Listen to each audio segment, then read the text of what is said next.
inside of me. You better watch out if you ignite me. A road ahead of full prophecy to be the greatest beast the world has ever seen. I feed him every day like the bones clean. I feed him all the hate and he grows me. And he gets caught real big, pissed off quick. And if you cross him, you might drop dead. Metaphorically, of course, settling the score. Never getting bored, loves the blood and gore. Always wanting more, freedom from the source. They don't really understand until they feel the force of heart in. If you start shit, you be heartless in the darkness. Torn apart quick, you left scars ripped. You be chewed up and discarded. And this world ain't right, won't accept it. Negative energy, I expect it. Once it's in your mind, it's infectious. So fight for your life and reject it. You better give me space, I'm protective. My adrenaline spikes when I'm threatened. And if you stay in my way, I'm aggressive. Cause when there's no exit, I'll kill when I'm desperate.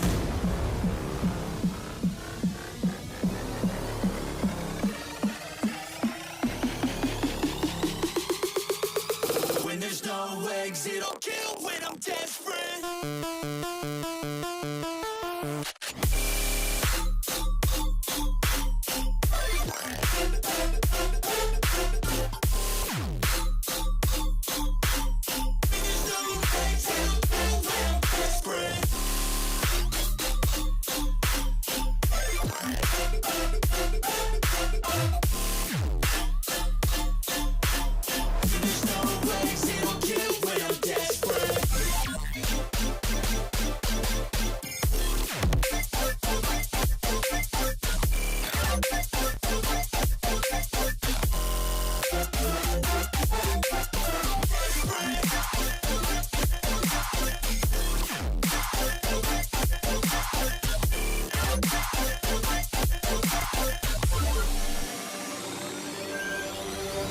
And this world ain't right, won't accept it. Negative energy, I expect it. Once it's in your mind, it's infectious. So fight for your life and reject it. You better give me space, I'm protective. My adrenaline spikes when I'm threatened. And if you stay in my way, I'm aggressive. Cause when there's no exit, I'll kill when I'm desperate.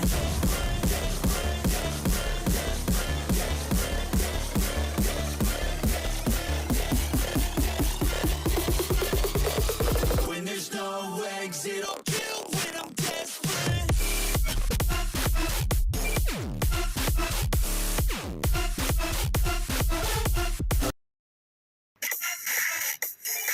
Hello, hello, hello. Testing, testing, can you hear me?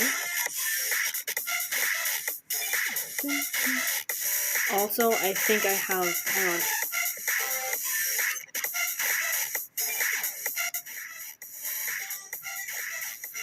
Also, I think I have the whatchamacallit.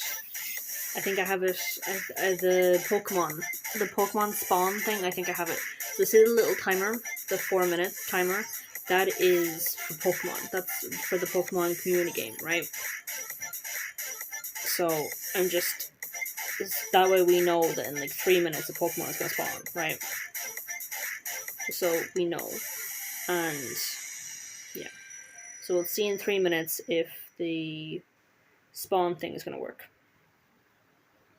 While I'm here, I set up a few new things as well. So let me just watch this for a second. So I just want to see, yeah, so Sound Alerts is here. Stream Bingo is here. Hello. I'm just checking chat. I'm just checking some of the stuff that I added. There's Pokemon community game.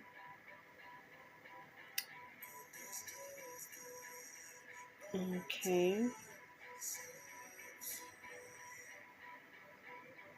Oh, did I not configure that last one? Might not have configured it. Let's test out the sound alerts for a second.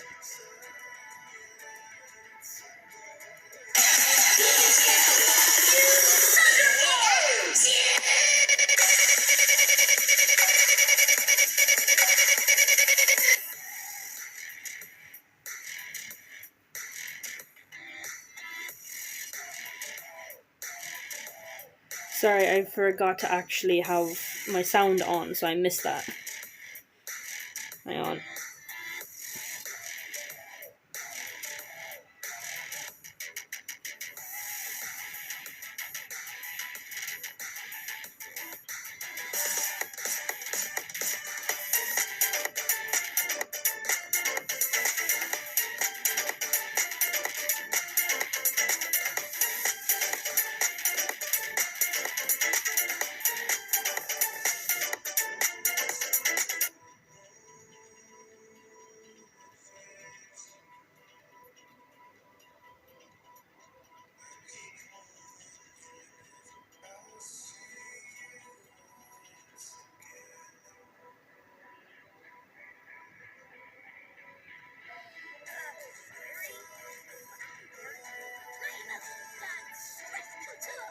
Hmm. That one, for whatever reason, I can never get the sound to work on that one. That one, it sounds so low, even I can't hear it.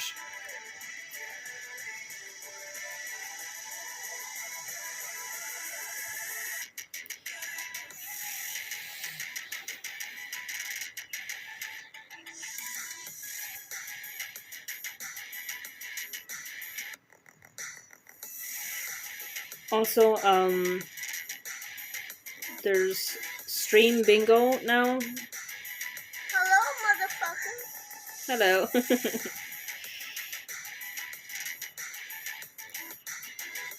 Yeah, so they're saying that there's stream bingo. I've just started a game. So, because I don't know how to, like, do the stream.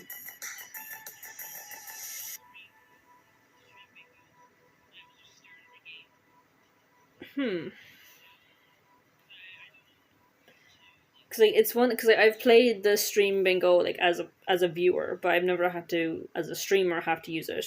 Oh, 20 seconds. In 20 seconds, we'll know if the little Pokemon is going to show up in 10 seconds. So we'll see now. Here we go.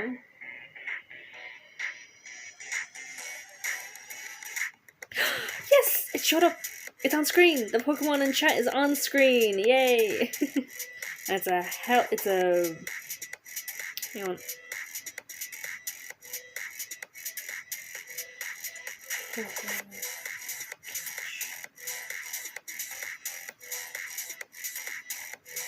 There.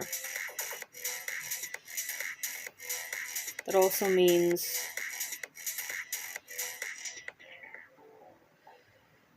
Right, so now. Oh, did I Poke Catch twice? Whoops. No? I know, my chat is showing that I put in Poke Catch twice, but I only put it in once. That I know of.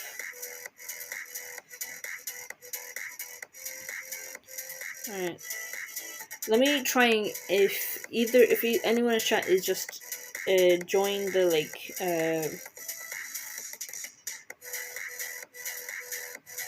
Oh, I can join the game as well. Okay.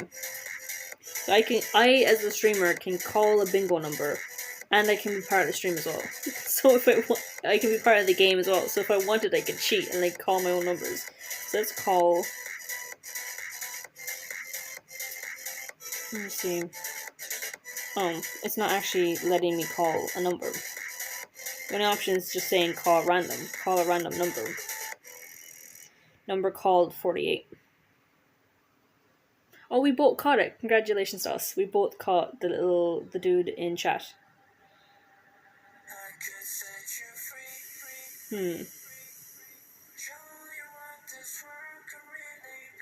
Okay.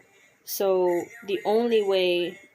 So yeah, I actually can't choose what numbers gets chosen. The only option I can do is just call random. So every so often, remind me to call a random number for the bingo stream. Stream bingo. The stream bingo actually, there's a lot more to it than you think.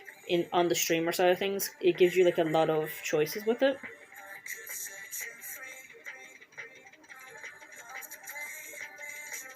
Haha. Ooh, my new little hellhound. Ooh.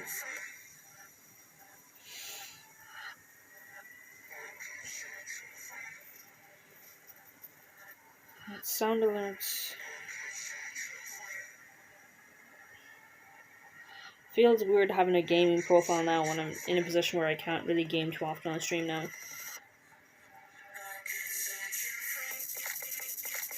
Alright, let me call another random number. Number 8 was called. Sorry, I'm looking down at my phone, so my character is kind of looking down as well.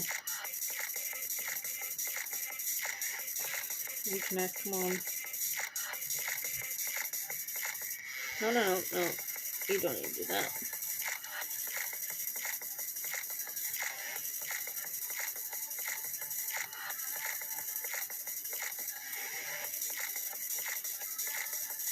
There we go. Right, let me just Reset the character. There you go. Now she's reset, so she won't be so stiff, I guess.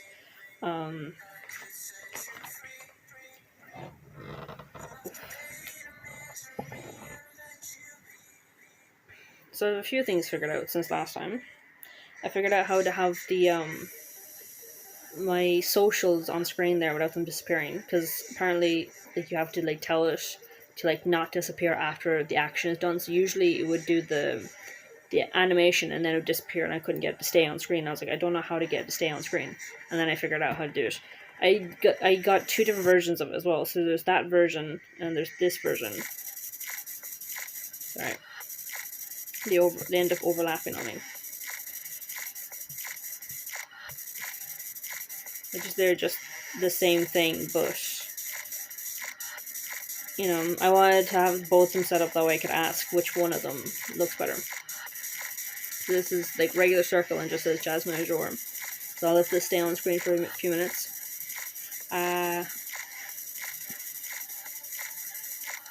Just making sure she emotes. Hello. BT, I'm gonna call you BT. Hello, BT. Also, let me know that you can hear me over the music. Because you should, honestly, but like, I don't actually know. Oh, and I have this option now where like I can use my phone as a remote control for the stream. So I can mute the stream from my phone, I can turn the volume up and down, and I can even use effects from my phone now. So like this stuff. You know? There's...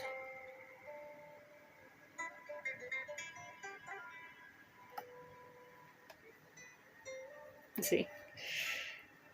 Yeah, you can. You can hear me. Okay, that's good. What's this one?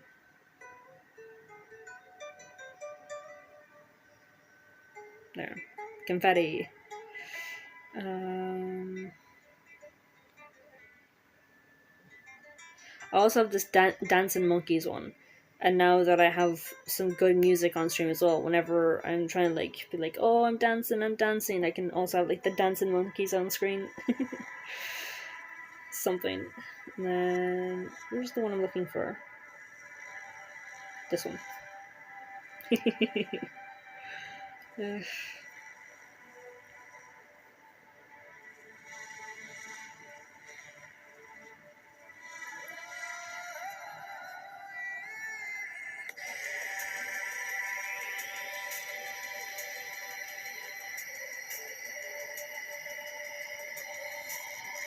So,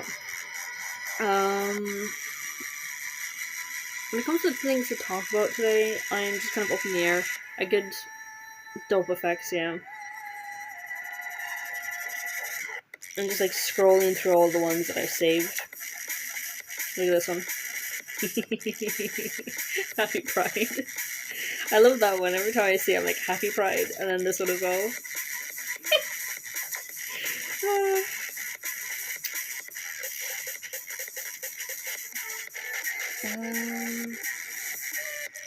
I have to remind myself to start using this one for when I'm going off stream as well.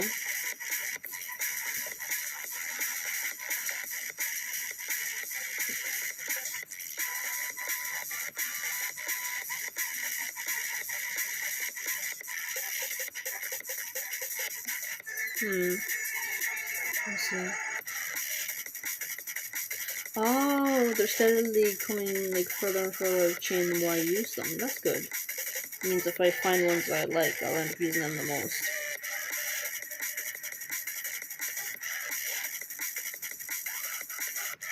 This one as well is cute.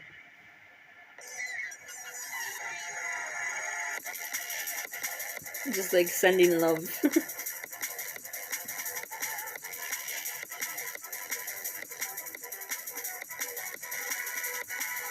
Yeah, I have water. I was about to be like, do I have water nearby? I have water. So, when it comes to like things to talk about today, I'm not really sure. I could keep talking about demon hunters. I keep forgetting about my resting bitch face. So whenever I'm like thinking about my face, I just go back and resting bitch face, and the model shows it. So like whenever I'm like,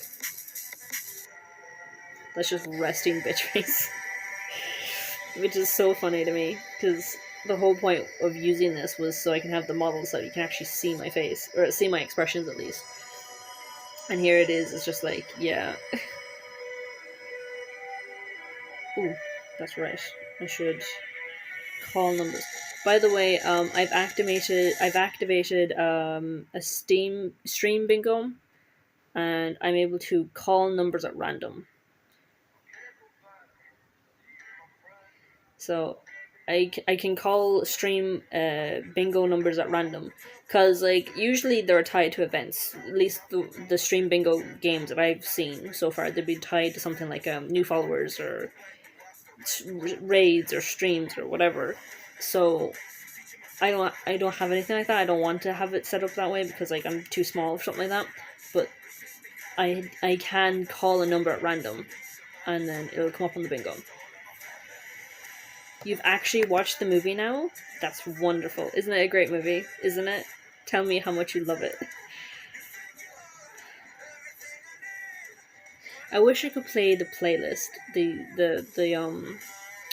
what you call it, the K-pop demon playlist on stream, because I freaking love those songs. But like, I'd imagine we'll get cracked down on so quickly.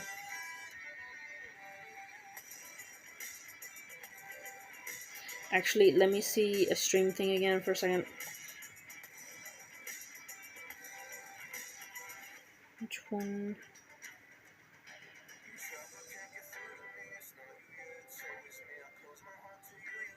Rewatched it a few times. Yeah.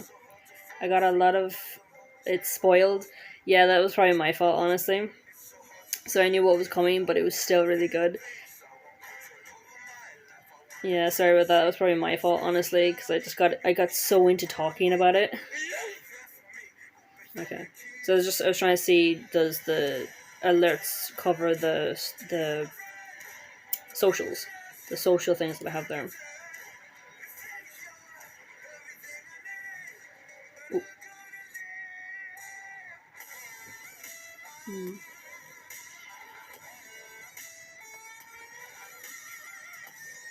You're so sweet, Summit. My bad. Oh yeah. Yeah, because we just got so into talking about it. It's such a fun movie. Still got to experience the music. Yeah, the music. The music is like the main thing of it, honestly. The funny thing is, like, my mom, she does not like musicals, but I love this movie so much that like, I rewatched it with her. It was her first watch. It was my second watch, and and I literally said to her, like, look, I know you don't like musicals. This movie is going to have musicals. It's K-pop Demon Hunters. The music is integral to it. And at first she's like, oh god, no, oh no, oh. She can't really, the model can't really demonstrate the fact that I'm like throwing my head back dramatically. But she was kind of like groaning, and she's like, well, I want to spend some time with you, so I guess I'll put up with it. But then, like, she actually got to see the movie. She goes, oh, the music is actually, like, integral to it. It's not just, the other way, like, in most musicals, it's like, they're doing regular, everyday things, and then all of a sudden they burst into song. You know what I mean? That's what she was expecting. That's what my mom was expecting. But then when it was like, no, it's actually integral to the story. Like, one, they're K-pop artists, they have to sing in concerts and things, so there's that aspect. But then there's also the fact that like the singing is very much part of the fighting for the Hunyun, you know. So she's like, oh, that's so much better than like general like other musicals, because the music, in her opinion, always kind of like feels like it comes out of nowhere, and then because of that, it feels like it's, you know, like it feels like it disrupts the story and disrupts the movie for her, or the show, or whatever. So because of that, she just tends to not like musicals. But this one, she's like, I really liked it. she liked it. She was like, it's so cute. I didn't really talk to her much about it though, so I don't know like how much she liked it. But like, yeah, she genuinely doesn't like musicals, but this one she's like, oh, it's actually integral, so I like it better.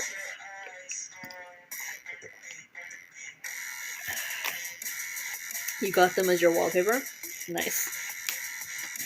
I should do that, honestly. I have so many photos of them on my tablet because I was going to try and like record a video using the tablet for a K-pop Demon Hunter thing. So I downloaded like so many like photos just to realize that with this mobile stream thing, I can't actually create like a playlist of images. Like you can have images on screen, but you can't make a playlist of them. You know what I mean? And I was just, oh. So I essentially just have to have like one K-pop image on screen and just, or like I think I can have like a few images, so like 1 or 2 images of K-pop Demon Hunters on screen, and that's the only thing I could do. And I'm like, damn. So I ended up not doing it because I was just like, but I downloaded a lot of images because of it. Sony comment section is filled with people screaming at Sony for a sequel. Honestly, I've heard people say that like the movie easily could have been 2 hours because like we had the whole like date and everything, like the cut content and everything. But at the same time, like part of me is like, yes, I kind of wish it was longer. But then another part of me is like, you know what?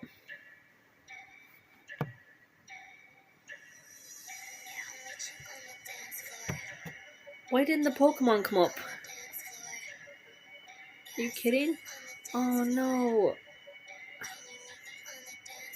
It's doing this nonsense again.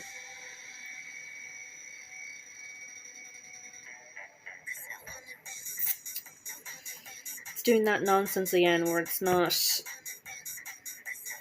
showing the Pokemon again.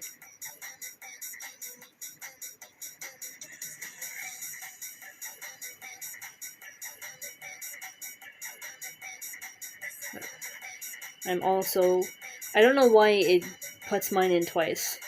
At least from what I'm seeing on my screen. It's putting, whenever I go into it, it's putting it in twice.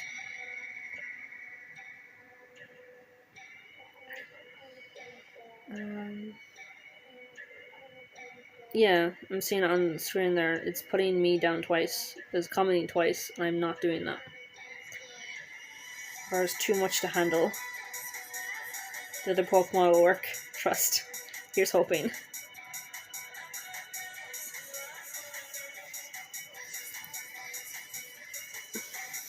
Don't let me forget about the stream bingo, because I might end up forgetting about it. Yay, we both caught it. Let me see what the Pokemon actually is now, because I don't know what Pokemon it was. Haven't really watched Pokemon. You mean like the anime, or like any like gameplays of the games? Because like either or.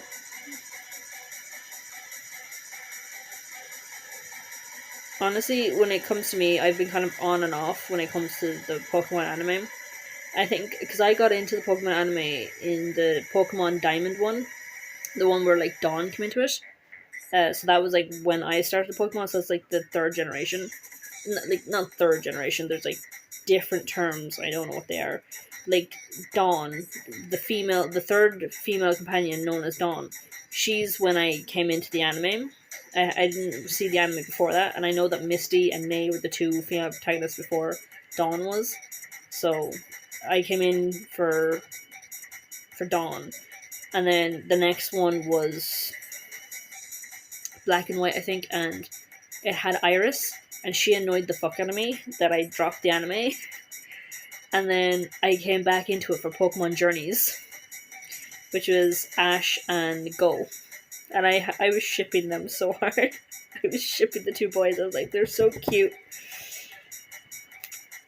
Like, Ash really did like Go. Like, Ash was with Go in ways that I don't really remember him being with anyone else. And, like, the thing is, like, I know people, like, ship Ash and Serena, because, like, again, I left for Iris, and I didn't come back for Serena. I saw her, and I was like, I don't like that her whole thing is that she has a crush on Ash.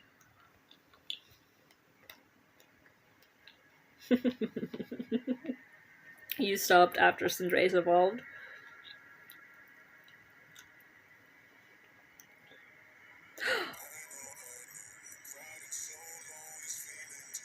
Okay.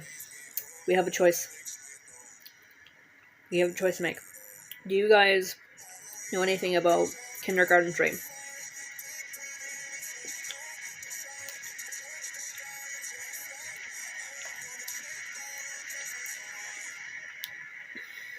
The only thing is, I don't know if I'm allowed to do this. So I was just about to be like, we can watch GT Live's second gameplay of Kindergarten Dream. Because they already have Kindergarten 1, like their first playthrough on, but they don't have this their second playthrough, and it just came up. I'm like, I want to see it. I want to watch it. So we could watch it together, but I'd have to do close stream and then come back. You don't know it? Oh, like Kindergarten, yeah. Or we can keep talking about Pokemon, because we can talk about the games and we can talk about the animes, and continue talking about K-pop. K-pop Demon Hunters. Also, does anyone in chat know anything about Seto Kaiba? He's been on my For You page so much on TikTok recently that I like. Oh, sorry. I'm eating and like.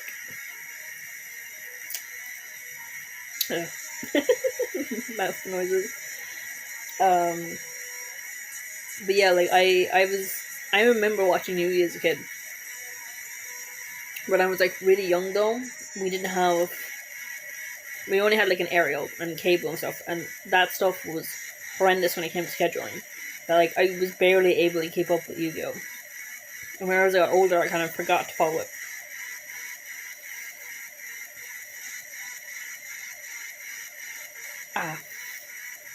But I would have to say that Seto Kaiba is my favorite character in the entirety of Yu-Gi-Oh! He's just, I don't understand people who hate him. Like, don't get me wrong, I know he's an ass. But the thing is, that's what makes him so entertaining. Because, like, there's such a thing, and I didn't know this term until I saw, like, a YouTuber who was, like, a book talker. And she's talking about, like, how in her favorite book series, her favorite character is, I believe she referred to it as the entertaining bastard. I think it's entertaining bastard or competent bastard, something like that. Basically, Seto Kaiba, essentially. To explain that a bit further, it's that, like, I know that Seto, like, never won against, like, Atem, the Pharaoh, or Yugi. Like, he's the second best duelist in the entirety of the duelist world. He's not a chump, you know what I mean? Like, just because he's not winning against the number one guy doesn't mean that he's incompetent. And the thing is, that really annoys me, is that, like, his haters, I guess, if that's what you want to call them, always kind of write him off as the rich boy, and I'm like, hang on, where are my special effects? Come here a second. This is the perfect time to put them to use. No, fucking reconnect.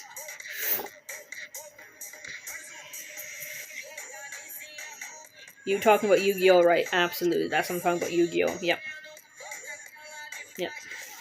Hang on. Let me get my special effects ready.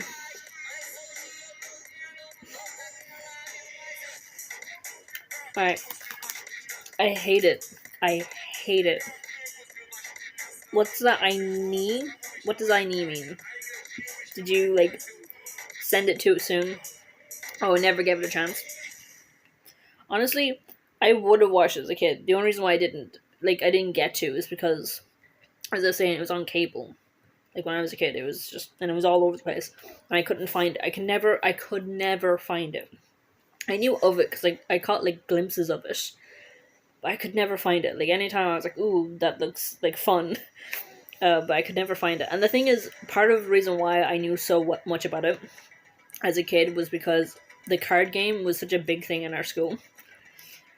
It was either the boys were playing football, or they're bringing their like, it was a once or twice where they'd bring their, like, Game Boys into school, and they'd be playing Pokemon, or they had dual decks, and they would play Yu-Gi-Oh! You know, like, they would play with dual decks and stuff like that. Because, like, if it wasn't for the fact that they had dual decks, I wouldn't have known that, like, dual decks were things that were sold. And the funny thing is, I don't actually have, I never buy merch from things. As in, like, with the likes of the Yu-Gi-Oh! Thing, I don't have the cards.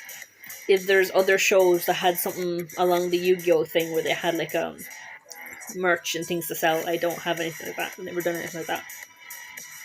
The only merch, and I'm doing rabbit quotations with my fingers,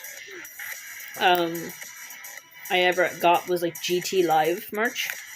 Or GT, like, Game Thirst, the YouTubers, and, like, their merch and stuff. Just because it's good quality, and it looked really nice. And I really liked it. Got, like, one shirt, one of the leather jackets, and the long dress thing. But I messed it up, and I got, like, I think I myself, like, a small dress one, so it became, like, a long jumper rather than a dress. Which is on me. I forgot that it was supposed to be a dress, and so I should have gotten, like, a medium or a large.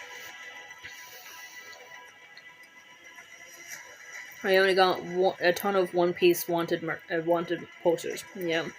I don't have anything like that. I don't have any posters or anything like that from, like, shows that I watched. There's, like, a lot of old shows that I've only caught glimpses of that I kind of, like, get back into now as an adult because I have access to the internet. Like, Yu-Gi-Oh! Is one of them. I don't think I want to watch all the series. Because, like, I did watch 5Ds, Yu-Gi-Oh! 5Ds. But, like, it was such a hassle to watch that because I was trying to watch it online when it came. By the time, like, Yu-Gi-Oh! 5Ds came out, I was watching it online. I'd never seen that shit on TV. But I was trying to watch it online, and it was such a hassle to, like, actually find episodes. Because every time I was like, oh, I found a new episode, and it was not, and I was like, fuck. I think that was, like, one of the first things I ever, like, watched online, if you know what I mean. If you know what I mean. Never finished One Piece, though. Yeah. I'm too scared to start One Piece. It's so intimidating. It doesn't have, like, over, like, 1,000 episodes. That's intimidating. That is so fucking intimidating. I think at this point you couldn't pay me to start something like One Piece. Which makes me feel bad, because apparently, like, Luffy, the main character, is, like, a very heavily headcanoned to be Ace, which I am. I think he's, like, Ace Aromantic. I think most people see him as Ace Aromantic, which is, you know, that flag on my chest there.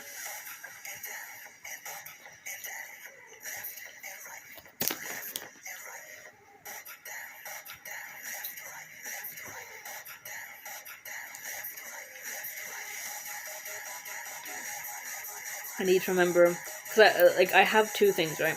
I have, like, the remote control for the stream, and then I have to also switch back over to Twitch, where I have, like, the bingo thing going.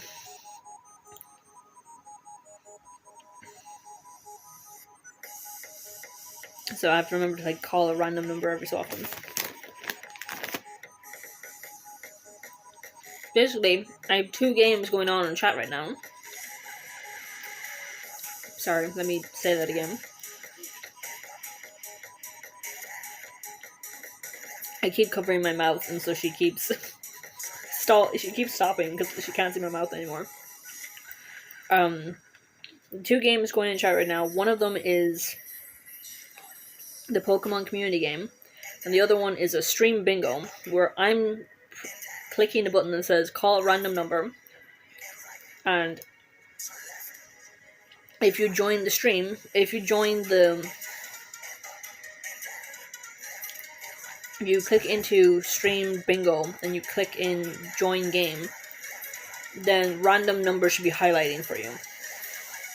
Usually when it comes to stream bingo, usually they're tied to events, so like 5 followers or something, and it'll call a random number. But I can't have something like that, mainly because, like, that's like bigger streamers, you know what I mean? So it's easier for me to just click call random number.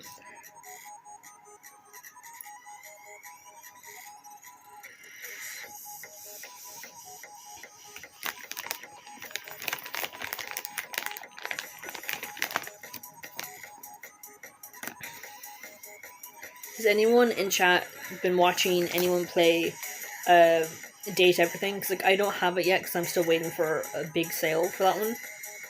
It's like it's €30, and while part of me is like, I could do €30. There's another part of me that's like, I still want to wait. Like it's become this thing for me where I want a sale, even for games I do genuinely want. I'm like, I'm gonna wait for a sale, even if it's not a huge sale. I want to be able to say I buy all my games on sale. You know what I mean? And it's a streak I don't want to. It's a streak I don't want to break. You know what I mean? Because I feel like if I say what's the word, break my rule or whatever right now and buy like a €30 game that wasn't on sale, then the next time a game comes out that I want, but this time it's €60 or worse, 70 or 80, I might break my deal with myself again and actually buy it this time. You know what I mean? Like, I don't want to be buying 60, 70 or €80 games. So part of me is like, even if it's a €30 game, I want to wait for a sale. Just so I can say, I fucking bought it on sale. I'm currently just grinding Genshin Impact. It's such a pain, honestly. I swear to God with Genshin. I tried with Genshin. Yes! Pokemon! Pokemon! Pokemon! Pokemon! It showed up on stream! Yay! It's on stream. It worked the first time, failed to work the second time, and then has worked the third time. Yay!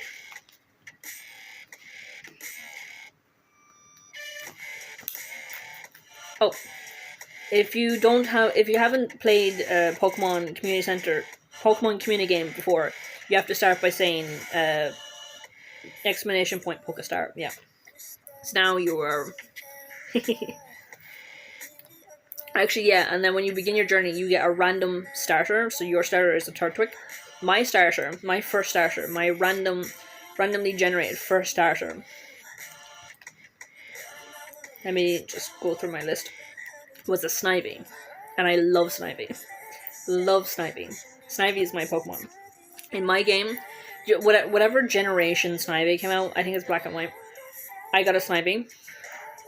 And even when you're like you have like it depends on the Pokemon. They have like different percentages when it comes to like boy girl, and I'm pretty sure that like a female what am I saying? Female Shinx. Female Snavy. Oh fuck! I'm forgetting how to say the word. Female. I think I said the Pokemon name earlier. Snavy. Snap. Whatever the grass snake Pokemon is. I got a female one, and I'm pretty sure there's like it's a small percentage for a female. I'm pretty sure, like, I'm not like, don't quote me on that, I don't actually know, but I'm pretty sure it's like a low percentage to get a female. So when I loaded up that game and I got a Snivy, that's it, Snivy. I got a female one, and I was like, that's my girl. And I didn't, when I got Snivy, I didn't know what her last evolution form looked like. But I love her last form. It's always hit or miss when it comes to the Pokemon and their middle and last forms. Because their middle forms, if you don't like them, it's only the middle form. You don't have to live with it forever. But if you don't like the final form, just throw the whole Pokemon away. And like, usually I always like go by whichever final form I like the best. So if I like started and I only liked, say, the fire type, but then I see the final forms and I'm like, I do not like the fire's final form, I'll switch. Because I go by the final forms. And usually, like 9 times out of 10, I'm a fire girl. I'm a fire starter. Like, usually, like, people have like their starters. Usually, I'm a fire starter. I should not be phrasing like that. A Pokemon starter, a fire type, right? But when Snivy generation came out, I went straight for Snivy. So that was like the first time I went straight for the grass type. And when I first started Pokemon, I figured I would probably be a water girl. and that didn't happen. I went straight for the fires, mostly. The only 2 exceptions were in Diamond, I went for Piplup, and in, I think it's Black and White, I went for Sniping. But every other time, I'm pretty sure I went for a fire. Love Lucario, absolutely. 1000% agreement with you on that one. I love Lucario. I think it was Black and White, actually. Yeah, like Diamond, right? In Diamond. Pokemon Diamond, or... I'm pretty sure you get like an egg, and the egg is the pre-evolved form of a Lucario, and then you evolve it into a Lucario. And that was my first egg, my very first ever egg ever. And it evolved into a Lucario.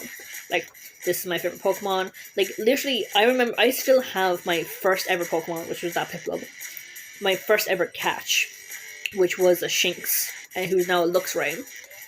And my first ever egg, which is now a Lucario.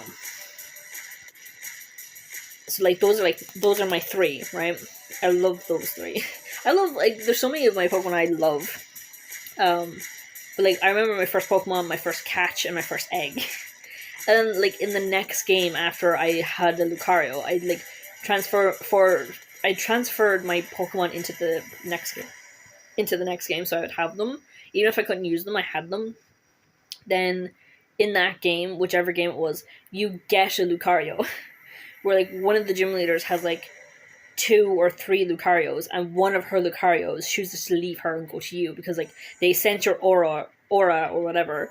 And so, literally in the next game, after evolving an egg into a Lucario, I then get a free Lucario. I was like, fucking love Lucario. Lucario's my Pokemon. I hate Lucario's Mega Form, though. Do you know the Mega Form that they give some Pokemon? Hate the Mega Form. It's just so weird looking. Once I found out that the Mega Forms were, like, temporary, they're only, like, a temporary power-up and a temporary new form, I was a bit more okay with it then, because I was like, at least this is not a, like, a, what's the word? A permanent transformation, because if it was permanent, I never would have done that to my Lucarios. I'm like, fuck no. They look fleek. They look absolutely gorgeous right now. That other form is ugh. Let me catch up. I have a Chunky Cho. Is that actually a name of a Pokemon? Because I'm not good with the names of Pokemon. Like, I know people who can, like, look at a Pokemon name and go, oh, I know what that is, but I don't know. Like, even if I know the Pokemon, I don't know my name. If I saw it, I'm like, oh yeah, I know the Pokemon. But if you give me its name, I'm like, I don't have a fucking clue what you're on about. Is that just your nickname for it, or is it actually the Pokemon name?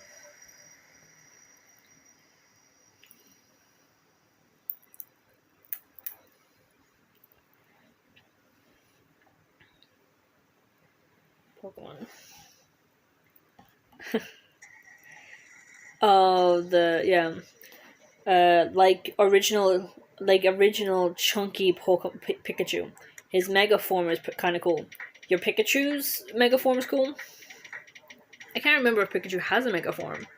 I know that he gets a Gigamax form, which is like the Gimax, the huge transformation form with the whole maximum spirit zone stuff. You've lost me. I don't know what you mean. I'm trying. I leave this at all. It fucking fucks off on me. Oh, Lucario's Mega Form. I don't know. I think the Mega Form is ugly. There are some Mega Forms I love that I think are really pretty, but Lucario's Mega Form has never sit right with me.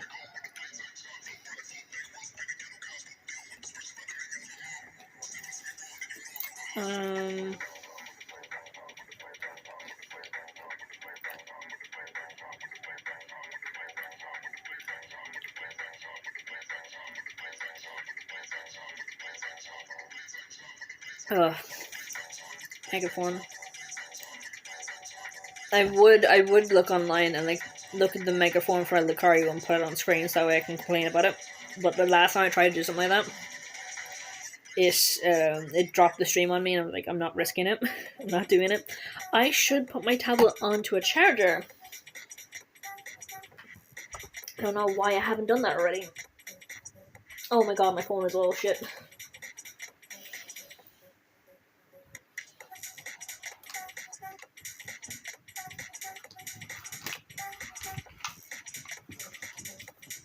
Oh fuck. Whew. No, I'm not watching Blue Lock. The way their eyes turn psycho worries me.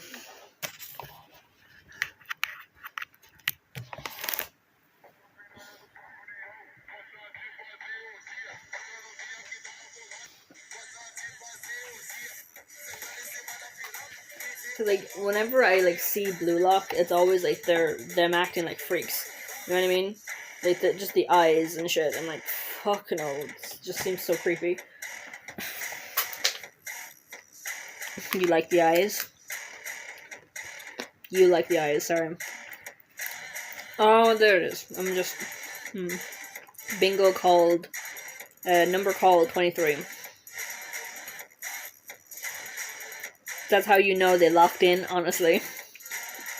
Which I get, I do, but like, ooh, number 13 was called.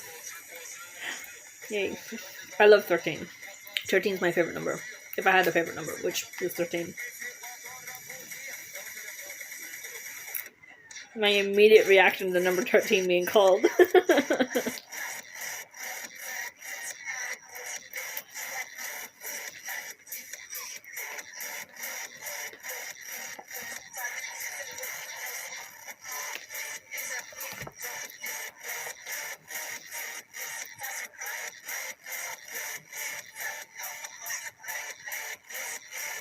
Let me see, let me find a happy emote. Or a effect.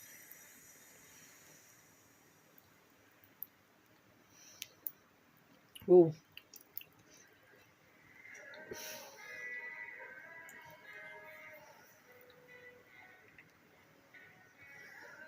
Why 13? Why 13 actually? I think it's because you're the with like the Friday 13th. For most people, Friday 13th is an unlucky day. Or at least that's the superstition. But for me, I've found that Friday 13th have always been a lucky day for me. So I think because of that, I've always represented 13 with a lucky number. Even though for most people it's an unlucky number, I've always represented it for me personally as a lucky number. Because like that's...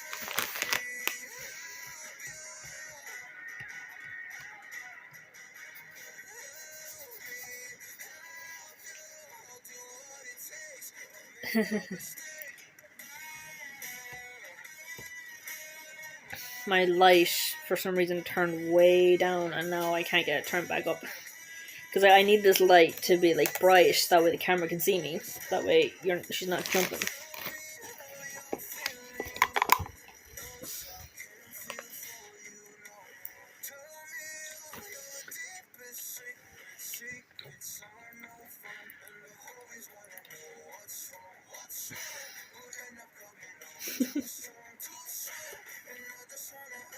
Cheers.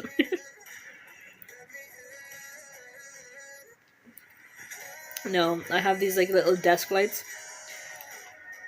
One of them can like attach onto the side because like it's like a little clip. It's like a... Oh. I don't know if you can hear that. I'm trying to like... Can you hear like a little snapping sound?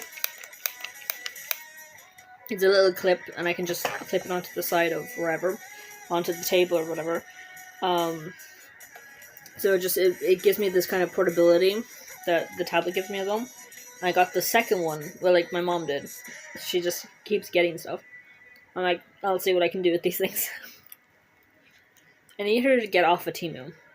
She needs to stop buying things from Temu.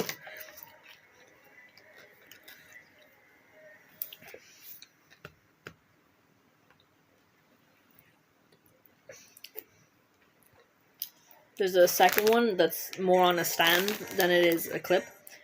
But it has like more light settings. As in like there's like dim, slightly brighter, and then brightest. Whereas with the clip one there's white light, warm light, a mix of white and warm light, and then off. There's no like, oh, I can't turn up the intensity. I was about to be like, I can't turn up or down the intensity, but there is a way to turn up and down the intensity. Oh, look at that! Well, now, like, literally, look, the light's still on, but now it's so dim, the camera can't see me. Well, she can barely see me. Like, look at her. She can't make heads or tails to me at all. So let me turn it up. I'm learning something new just from using it like this. That's cool. I did not know I was able to turn up and down that. That's cool. Let's see. Learn something new every day. I love this one, just because, like, if I could, like, attach a sound to it, which is like, show me the money, or money, money, money, money. That would be funny. There's probably a sound alert, but, like, there wouldn't be an image with it. Yay, another Pokemon. Another Pokemon. I think this is clap. Yeah, clapping. Yay!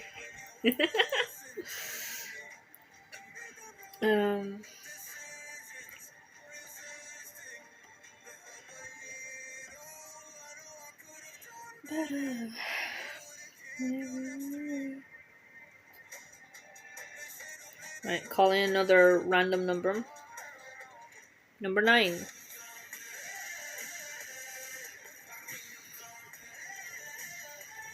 Oh yeah, I was talking about Seto Kaiba. How did I forget about that? I've been seeing so much of him on my For You page recently. Nah, my taste in music is like all over the place. Is there really anything? Like, there this playlist, right, that I'm playing on stream right now. If you go to NCS, there's like a free music thing. The only thing they really ask of you is like in the subscription, you say like, hey, I got my music from this place, right? Literally, I went to it and I went into mood, and I just said angry, because when I first got this playlist, I was like, I wanted like bangers, you know, like things you could like knock your head to, and at the time, like, I was very, like, I think it was like something just happened. I think it was something like feminist rights. Like, I think it was literally just like Roe v. Wade or something got overturned. I'm not American. I don't live in America, but it's still like a human right was lost. And it was a woman's human right lost. And I was so angry when I was like looking for this playlist. So I just looked up anger, and there's like, it gives you 20 songs in the one page, and I just download all 20 songs, and now that's that playlist that I'm playing right now. You just go to NCS, go into mood, click angry, that's it. There's the entire music list there. Literally just page 1. And if I want more songs, I'll just go do that again, and then go to page 2 and download 20 more songs. And then my playlist will be 40 songs in total.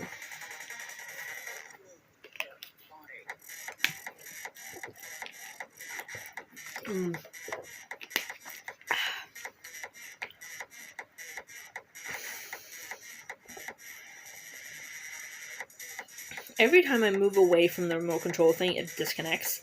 It's actually really fucking annoying. It should not do that to me. It should let me like leave and come back.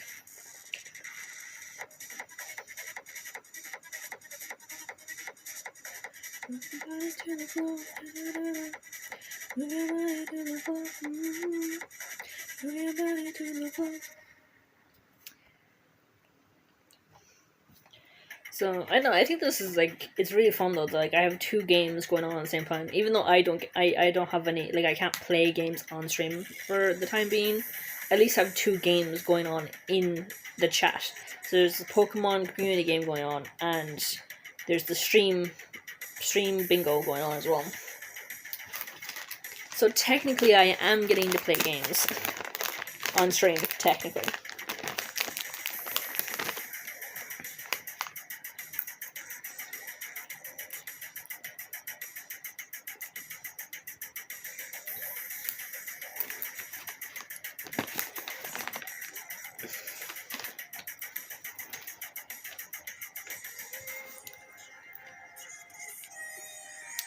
We can go back and talking about the K-pop thing. Favorite music genre? Yeah, I was just saying that like my favorite music is kind of like all over the place. Like I'm really into K-pop right now because of K-pop Demon Hunters, and I don't know like what genre it is, but like you know those genres when you like really get you like your head bobbing, whether that's like metal or punk or something. I'm trying to find something like that. You know what I mean? But I've never been one to pay attention to genres. I just like if I hear a song that I like save it to my playlist, and then usually I don't figure out like what genre of music it's from.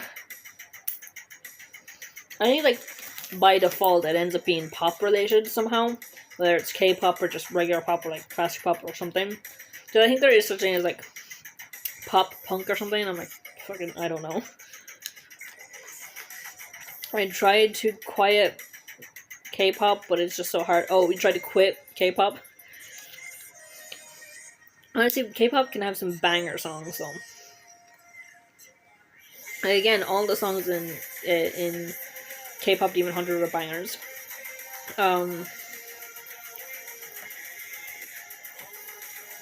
What else? There are other like K-pop songs that I listen to. I think like BTS. I think I know a few BTS songs and Blackpink. Does KDA count as K-pop? Because like they have like 1 or 2 songs as well. Imagine if I end up winning the bingo stream. The stream bingo. That'd be funny. Anime intros kind of have your head bopping.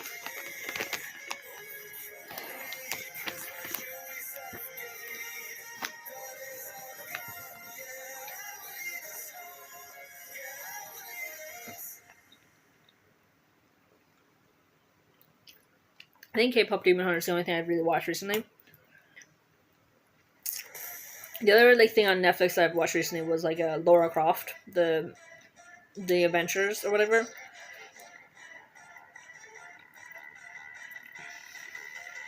Yo, you too.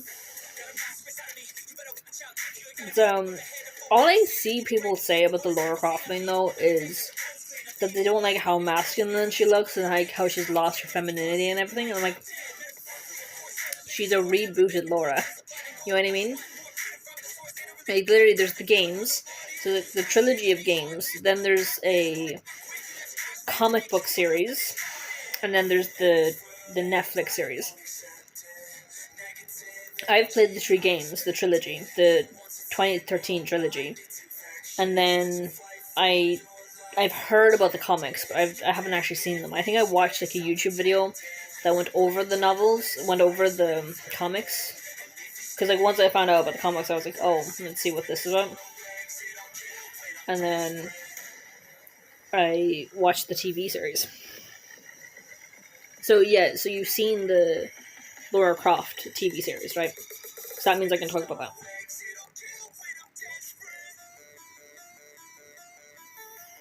You know Donna? No. I think I know of it, but I haven't seen it. Because I think I know the thing you're talking about. Is that like the like alien looking one? The one where the dude kind of like transforms into like this taller, like white haired, sort of demonic looking. But like I saw like a clip of it and it was just like aliens or something. Yeah, I knew I got it right.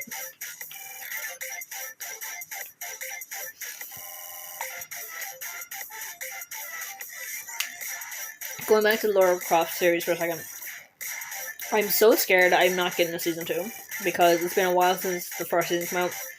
And all I've seen anyone say about the Lara Croft thing is that they hate it and it's so woke now and all this shit. I'm like, we're not getting the season 2 because like Netflix has like cancelled other shows for less. You know what I mean? And all I've seen people say about the Lara Croft series is how they hate it and how it's so woke and blah blah blah shite. They're like, I'm genuinely over here like, I want a season 2. I want to keep going. I'm afraid we're not going to get the season 2 because Netflix, I don't trust them to begin with. They're known for cancelling shit. Like literally Glitch Techs. I fucking loved Glitch Techs. Got 2 seasons, and there's zero sign of a season 3 or 4 or 5 or however long this could have gone on for. You know what I mean? Like I think Glitch Techs has not been officially cancelled, but like that doesn't say anything. You know what I mean? It's been like how many years? There's no announcement of a 3rd season. I literally season 2 ended on a fucking cliffhanger. And that's just Glitch Techs. And Glitch Techs was a great show. And it's getting fuck all. Whereas with Lara Croft, like, it has its edges. And people are just constantly insulting them. Like, if Glitch Techs isn't getting its well-deserved 3rd season and 4th season and how many other seasons they can get away with, then fucking Lara Croft isn't getting it. It's like, there's also the thing with Lara Croft as well is like, have you played the Lara Croft games? Like any of them? Well, I'm mainly talking about the 2013 one because there's a character called Sam in the games, and she's also mentioned in the TV series. You don't really see her in the TV series, but she gets mentioned. Glitch Techs, we need to know more about Miku, honestly. Miku.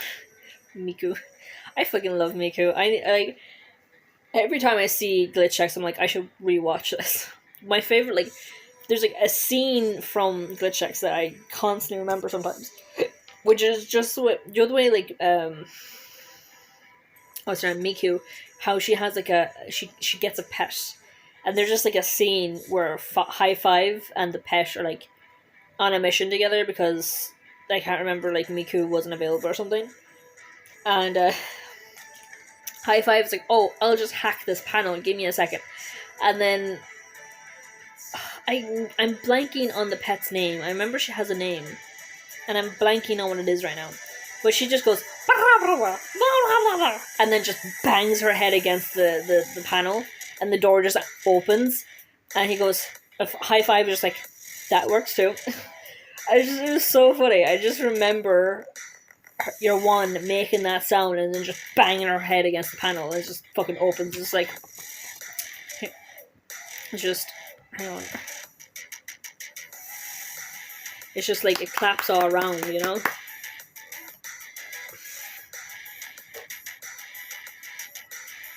Come on. This thing keeps disconnecting. So I keep like leaving it to go to the Twitch thing. It's like claps all around. I miss Mitch, honestly.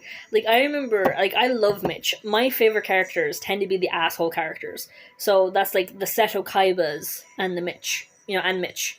Like, I love the asshole characters. They're so much fun. And the reason, like, here's the thing. If they're an asshole, but they're an incompetent asshole, then I'm gonna hate them. I'm like, fuck you, you're worthless. Like, you talk a big talk, but then you can't accomplish anything. F you. Like, you don't deserve your ego and your bullshit. But, like, when they're an asshole, but they're such a fucking competent asshole, that I'm like, yes, you're fun, you're entertaining, I love you, you're one of my favorite characters. I love Mitch. He's just... Remember his fucking hair? Like, the coiffed nonsense. I was just like, what? I was just like, his character is fun. I hate his hair, though. And then in season 2, at some point, he gets a hair change, and I'm like, I love his character, and I love his new hair. Brilliant. I was like, and like, the new hair came out of nowhere, and I'm like, Wi-Fi drop, we're back. It's good to see you back, Summit. We've been jumping around the place when it comes to topics. I'm gonna call another number. Welcome back. Oh, I think I have a welcome effect that I can. Hang on. Welcome. This one. Welcome back to the channel. It's good to see you back. The massive. What? What am I missing?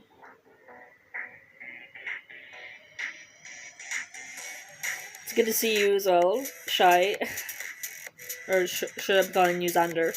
Which do you prefer, Xander or Shy? Am I saying that right? Xander. Yeah, exactly. My thoughts exactly. I just like, what? You're messing me up with that. Any questions? I should have one that's just question marks. The hairstyle. Oh, you talking about Mitch from Glitch Techs? You seen it? My guy, have you seen it? Yeah. Because, like, I hate his first hairstyle. His first hairstyle is ugh. It's, like, he's a fun character, but I hate the hairstyle. And then, like, season 2, he just randomly has a new hairstyle, and I love the new hairstyle. One of my favorite Mitch moments, and I think it's one of my favorites because it's one of the moments I remember from him the most, when it was literally just... I can't remember what he says, but then Zara turned around to him and said, Are you insulting them or us? And he goes, well, if I did it correctly, both. And I'm like, you prick.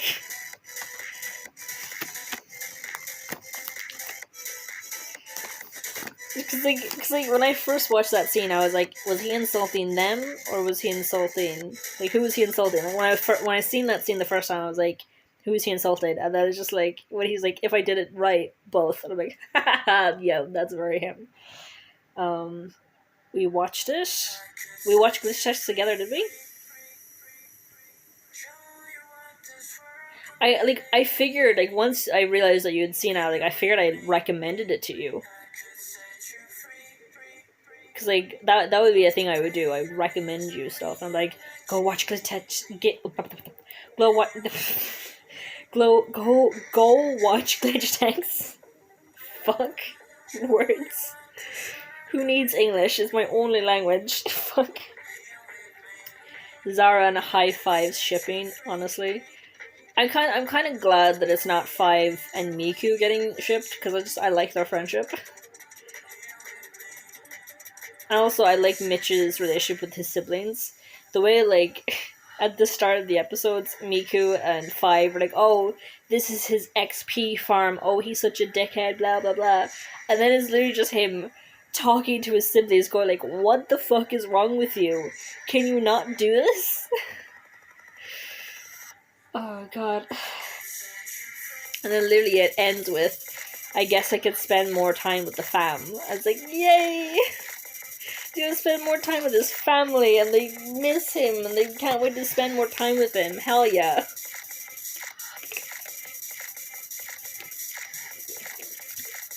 Also, the implication that Mitch knows something's going on as well. Because, like, Mitch and... I'm blanking on the manager's name, because it has been a while since I've seen Glitch Techs. But, he...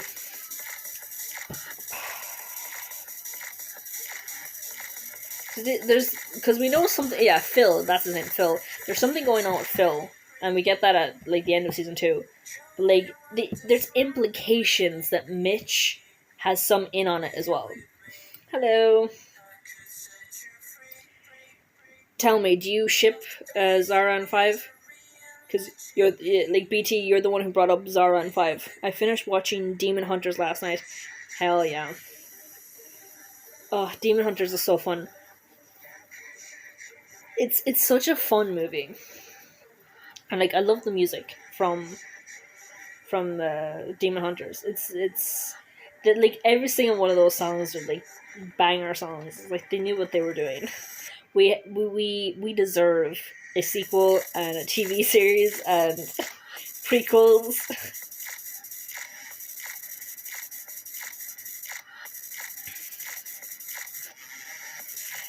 I kind of want to keep talking about glitch checks.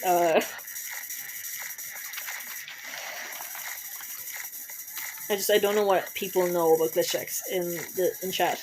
It's like if someone brought up the shipping between Zara and Five, I'm like, oh, do you ship it? Because like, I don't know. Like usually I'm a shipper. Usually I ship, but like when it comes to like Miku and Five wouldn't be that bad. It's like I'm not saying that they would be bad. I don't think they would be. I'm just thinking that like right now I'm enjoying their friendship. That the idea of shipping them would kind of ruin it for me. Because like as of so far, I haven't really been getting the impression that either of them has a crush on the other, or that there's any kind of tension that way for either of them, which I'm kind of liking because there's this thing in media where like a boy and a girl can never be friends. You know what I mean? Like, I don't want to be that guy, but like lesbians exist, gay guys exist. You know what I mean? Like bisexuals and all this, they all exist. You know what I mean? Like,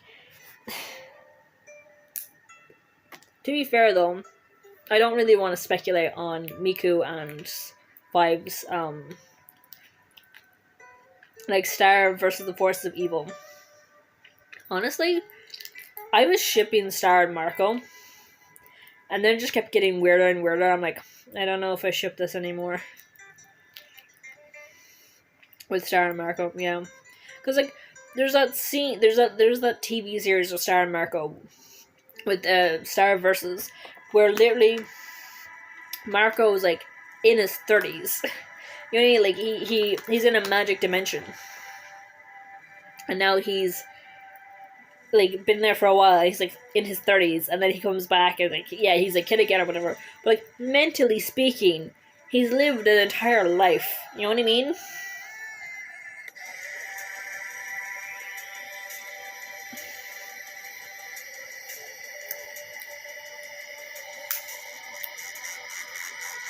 And now that I'm remembering, Marco's little sister, she also got lost in a dimension. And the next time they see her, she's like 16.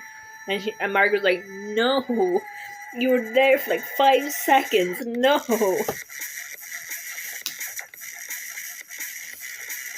So the implication being that, like, baby Maripel, I think, which is Spanish for butterfly, baby Maripel just having the mental age of a 16-year-old is like, fuck. That must be torture. Like, to be mentally 16. Like, physically, you're an infant in a crib, and you can't speak, and you can't talk, and you can't move, and you can't do jack shit, and it's like, fuck. It's like, the whole thing about being a teenager is, like, wanting independence, wanting to be able to, like, do your own thing. And then here's this 16-year-old in a toddler's body is like, wow. Like, the Marco being 35 thing, I'm like, the only way that would have evened out is if they did the same thing with Sarah. Or if they added that she, you know, went to an alternate dimension for a while, and then came back, and she was, like, in her 30s as well. That's the only way that could have made up for that, because like, literally, there's a scene where they go back to that dimension, and then Marco goes back to being a 35-year-old.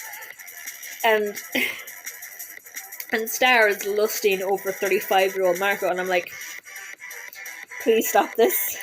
Please stop this. Please.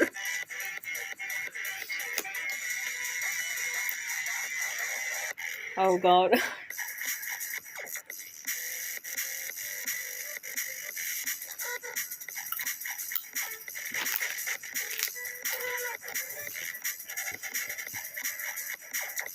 It's been a while since I've seen glitch checks.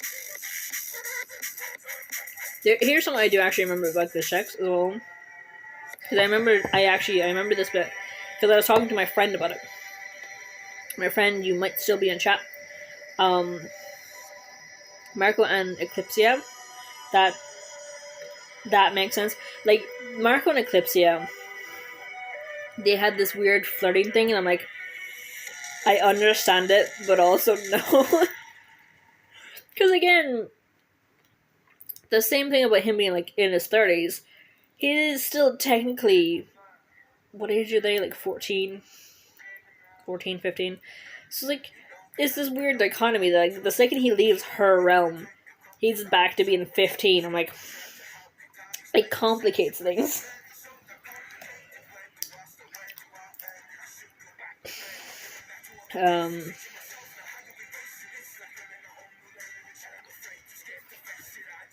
Oh yeah, I was saying something about glitch checks. Yeah, I was saying this because like I recommended it to a friend and we watched it together. My friend, I remember this specifically was that 5 gets a pet, and then the pet is like completely abandoned. And we don't really see much of the pet after that. To the point where I forgot that 5 had a pet.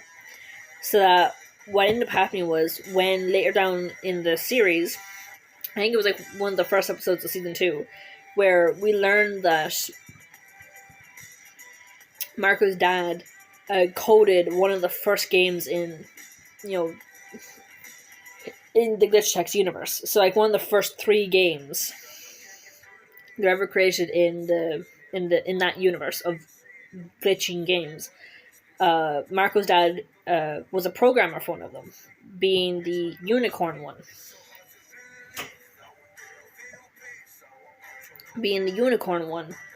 And when he does like some hacker stuff to like get the unicorn out of the console and out into the real world, so he can use it to defeat like the first pixel.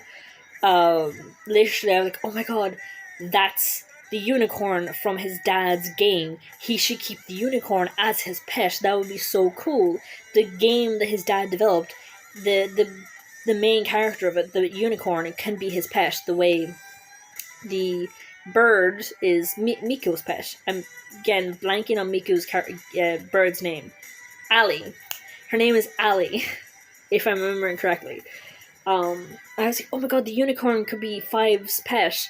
And then literally like an episode or 2 later, 5's pet comes back and it's a robotic creature, and he called it Alpha, and I was like, oh yeah, Alpha. Honestly, I would have rather him have the unicorn. Because like it has like emotional weight with it being the unicorn in the game that his dad developed. Like that would have been cool. Like, because I completely forgot about Alpha. Because the show completely forgot about Alpha. I'm saying that wrong. I'm saying that weirdly. Like, literally.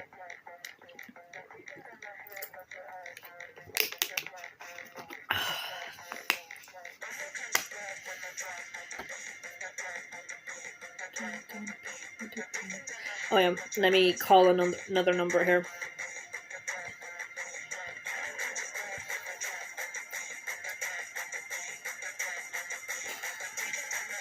So I got 2 games going on in chat right now. I have the Pokemon community game, and I have Stream Bingo, where another number has been called.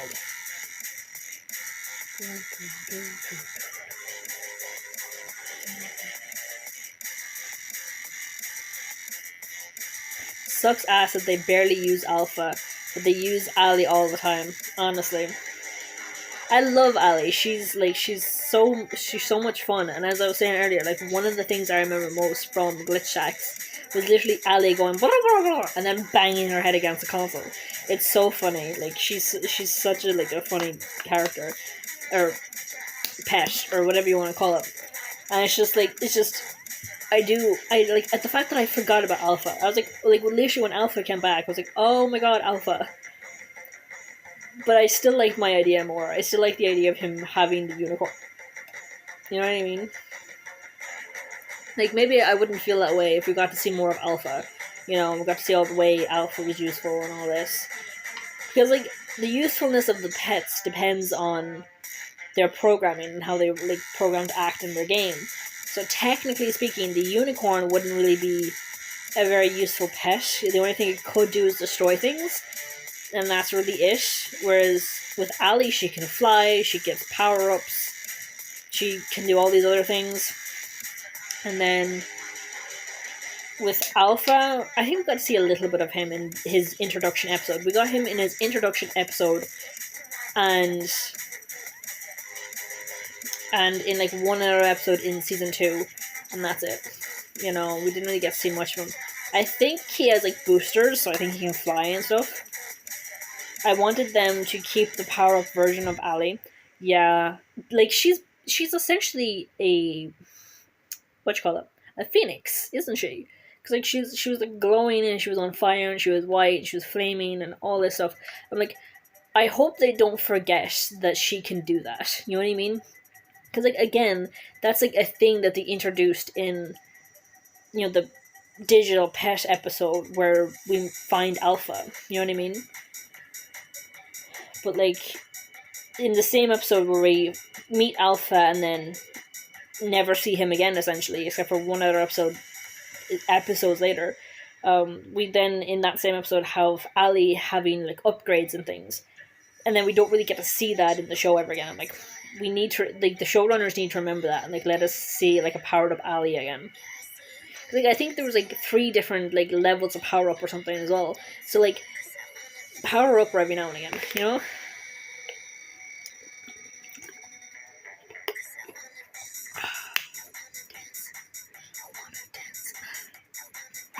So, ugh. Dance.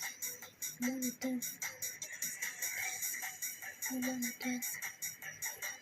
I keep calling numbers in bingo because I'm like, cause I want it to call numbers for me.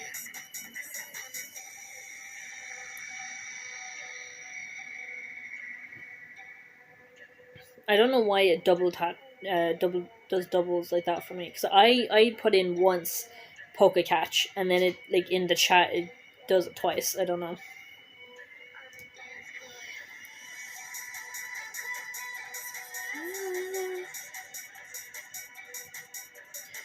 We shall see who. We shall see.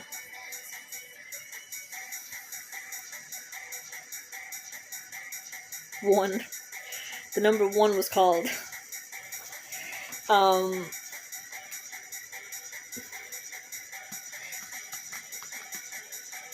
Or how Miku was a glitch. I know, right? Like, there's the implications of that, and like, there's that moment with the what's her name? That like manager woman, where she comes in for like a sneak, like inspection or whatever, and she's in the like van afterwards, and she's talking about Miku, and she's like, "Oh, this is interesting," and we're just like, "What?" It's like there's so much going on with glitch sex, and fucking we're never gonna see it because like they didn't give us anything. You know what I mean? Like, fuck's sake. Like, it's how many years has it been since like season 2 came out, and there's been no mention of the 3, and I'm like, I want to see more of Mitch. I want to see more of Miku. I want to see more of Ridley. I want to see more of Mitch's siblings. Like, they love him so much, and I want to see him hanging out with them. You know, I want to see more episodes of Mitch being a good leader, because like he is a good leader.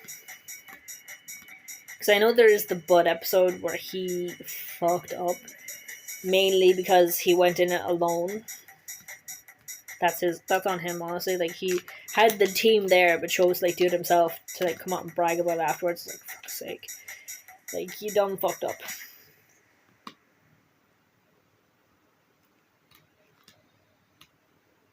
But I still remember that scene where everyone was so angry with Mitch that they refused to follow him for the episode. So 5 took over as leader for the moment, and where he was like, "Hey, form a shield around me," and then they did that, where they formed a shield around him, but then like one of the shields broke. Then Mitch swooped in with like that cool maneuver where he like jumped over them and shot like all the like enemies around them, and then landed in the now unguarded spot and threw up a shield, showing that like when the chips are down, Mitch can and will like follow someone else's lead, which is a good trait to have as a leader. You know what I mean? Because like you have to at times know like when you have to follow someone else's lead. Like, isn't there like a saying like the first lesson of leadership is know how to follow. You know.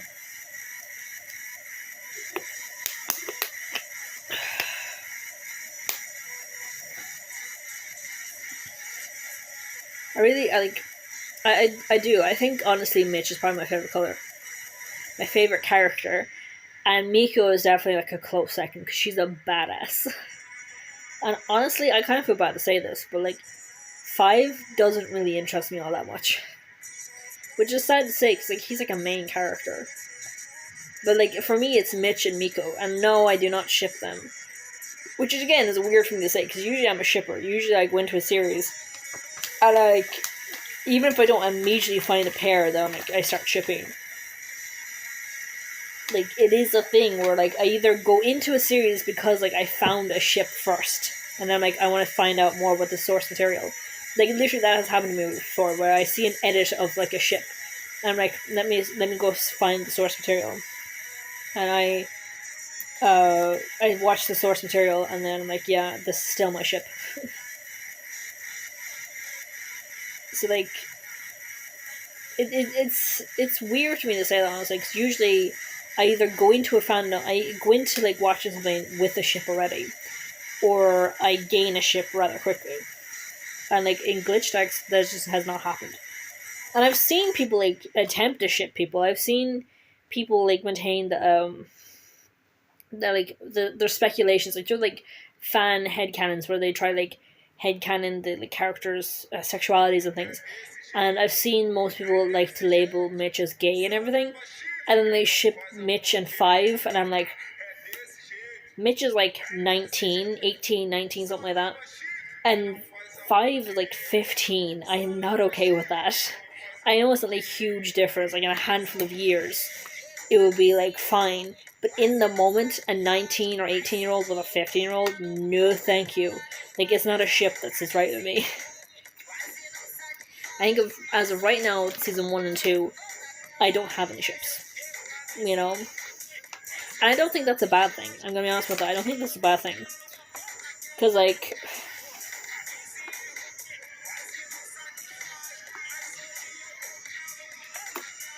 you know? Because like the show was still a good show even without ships, you know. The only thing about that though is because I don't have a ship for glitch text, I don't read any glitch text fan fictions. And usually I try not to read fan fictions or like ongoing stuff. It's not even like that I try not to. Is that like I try to like limit how much like fandom stuff I read, fanfic stuff I read during a continuous things. Like with likes of like say the Lara Croft series, we only have season 1. I could go and read fanfiction about like the Lara Croft series, but the thing is, without a season 2, I don't want to, solely because, say for example, I read this amazing fic, and the plot goes in like a direction, like goes in like 1, 2, 3 type of a direction, but then like finally season 2 of Lara Croft comes out, and now the direction that the canon series goes is like 5, 4, 6. You know what I mean? Then I'm like, this is not my thing. You know what I mean? Like I don't want to like disappoint myself by like reading fan fiction for a series that hasn't concluded yet.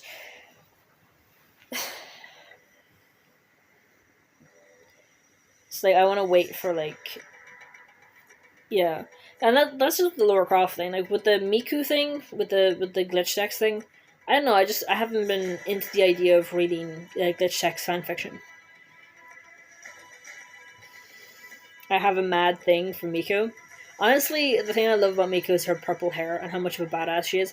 Purple is my favorite color, so I love her purple hair. The second I saw her purple hair, I was like, she's gonna be my girl. Immediately, the second I saw the purple hair, I was like, my girl, atta girl. She's gonna be my favorite character. I can tell, and she is. She's a favorite character.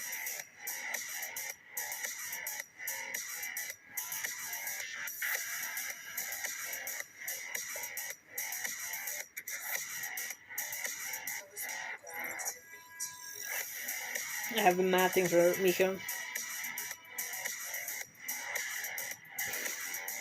I don't know if I have a thing. Cause, like, I know... Sorry.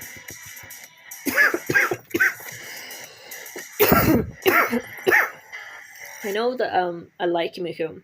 I don't know if I have a thing for any of them. I know, and I also know that I like Mitch, and I don't know if I have a thing for him. But the same thing can be said for like Seto Kaiba. Like I like him because he's an interesting character and like he's fun, but like I don't know if I have a thing for him. Like I think he's a good looking character, especially like the edits that you can see of Seto Kaiba on fucking TikTok. They keep coming up on my For You page. I'm like, the edits just like are just fine, you know. Especially like there's like a movie version of him where he just has like a fucking a 6-pack or something, like an 8-pack or something like that. I'm like, fuck, alright. I've been noticing something about myself recently, actually. I tend to like characters with blue eyes. And that's not a Seto Kaiba joke. Like, literally, I seen like bits and pieces of Yu-Gi-Oh! When I was a kid. And like Seto Kaiba was like instantly like my favorite. And I then, like, you know, because of like cable is horrible and you can't really keep up the shows because of cable, I kind of like fell off of Yu-Gi-Oh! And so forgot about Seto Kaiba. That like when MHA happened, Dabi became my favorite character. He's Toya Todoroki, but like that's been out for years, so like if that's a spoiler, sorry. Like it's been years. Like he has blue eyes. And in Bungo Stray Dogs, my favorite character is Chuya Nakahara. Again, Bungo Stray Dogs, not like the actual authors. I've never read any of the authors' works. But in Bungo Stray Dogs, my favorite character is Chuya. And what's the one thing all three of these characters have in common? They all have blue eyes. I just realized that about myself recently. And the only reason why I realized that is because I liked MHA. Well, I didn't even like MHA. I only liked Dabi of MHA. Everything else about that series can burn. But then I went from that to like eventually I got into Bungo Stray Dogs, and immediately I was like, choose my boy. I like him, love him. He's the best. And then at some stage, I don't know why I got the thought, but I got this thought that like I think, like at least my version of Dabi and Chuya would get along really well. Because I know people have their different interpretations of characters, but honestly, I don't like how canon in MHA anyway played out. Like it's such a dog shit dumpster fire for me. Like I hate how MHA was handled. Any of the topics I brought up. It's like there's the canon. I'm fucking using air quotations here. There's the canon version, which can jump off a cliff. And then there's like the fan version or the fanon version. And like I have like personal headcanons that are like mine. Like I prefer my interpretations to the dumpster fire that is canon. So when I say that I think Dabi and Chuya get along, I mean like my version of Dabi and Chuya would get along. Because like I don't even know if like my version of Chuya get along or if canon Chuya would actually get along with my version of Chuya. Because I haven't really thought that much into it. But I do think they'd get on. Mainly, I think the reason why I had this idea is because there's such thing as crossover fiction, fan fiction, and there's like I've seen something about everything ends up in an MHA rant, honestly. But there's like fanfic, crossovers, and I've been too scared to read MHA / Bungo Stray Dogs crossovers, because like the one I did give a chance because it was a short, that it was like a short little one shot. It just didn't survive with me. I was like, nope.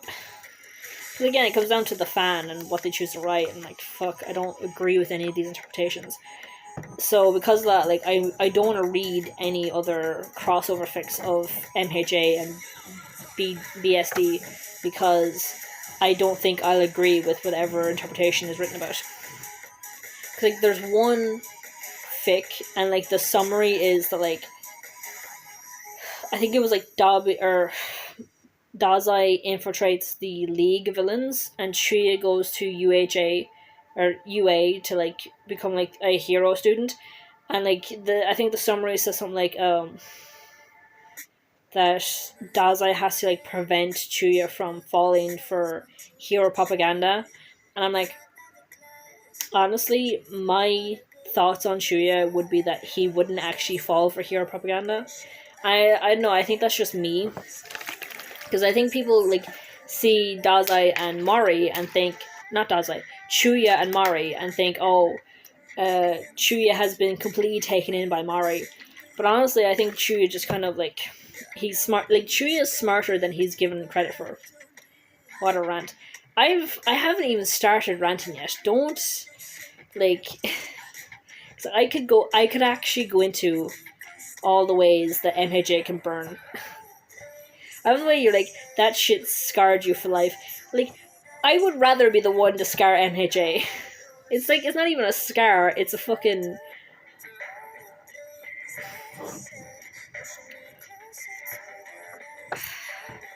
I don't even know.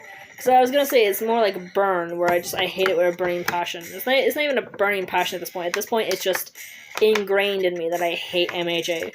It's just dog shit to me. And I need MHA fanfiction to fucking heal me, and I'm not finding anything that'll actually help. Still an open wound for you.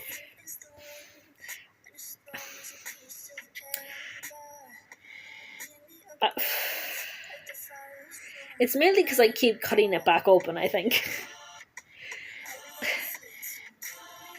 There's only one solution. No. I don't want to know. I don't want to know what it is. But yeah, there's going back to Chuya for a second.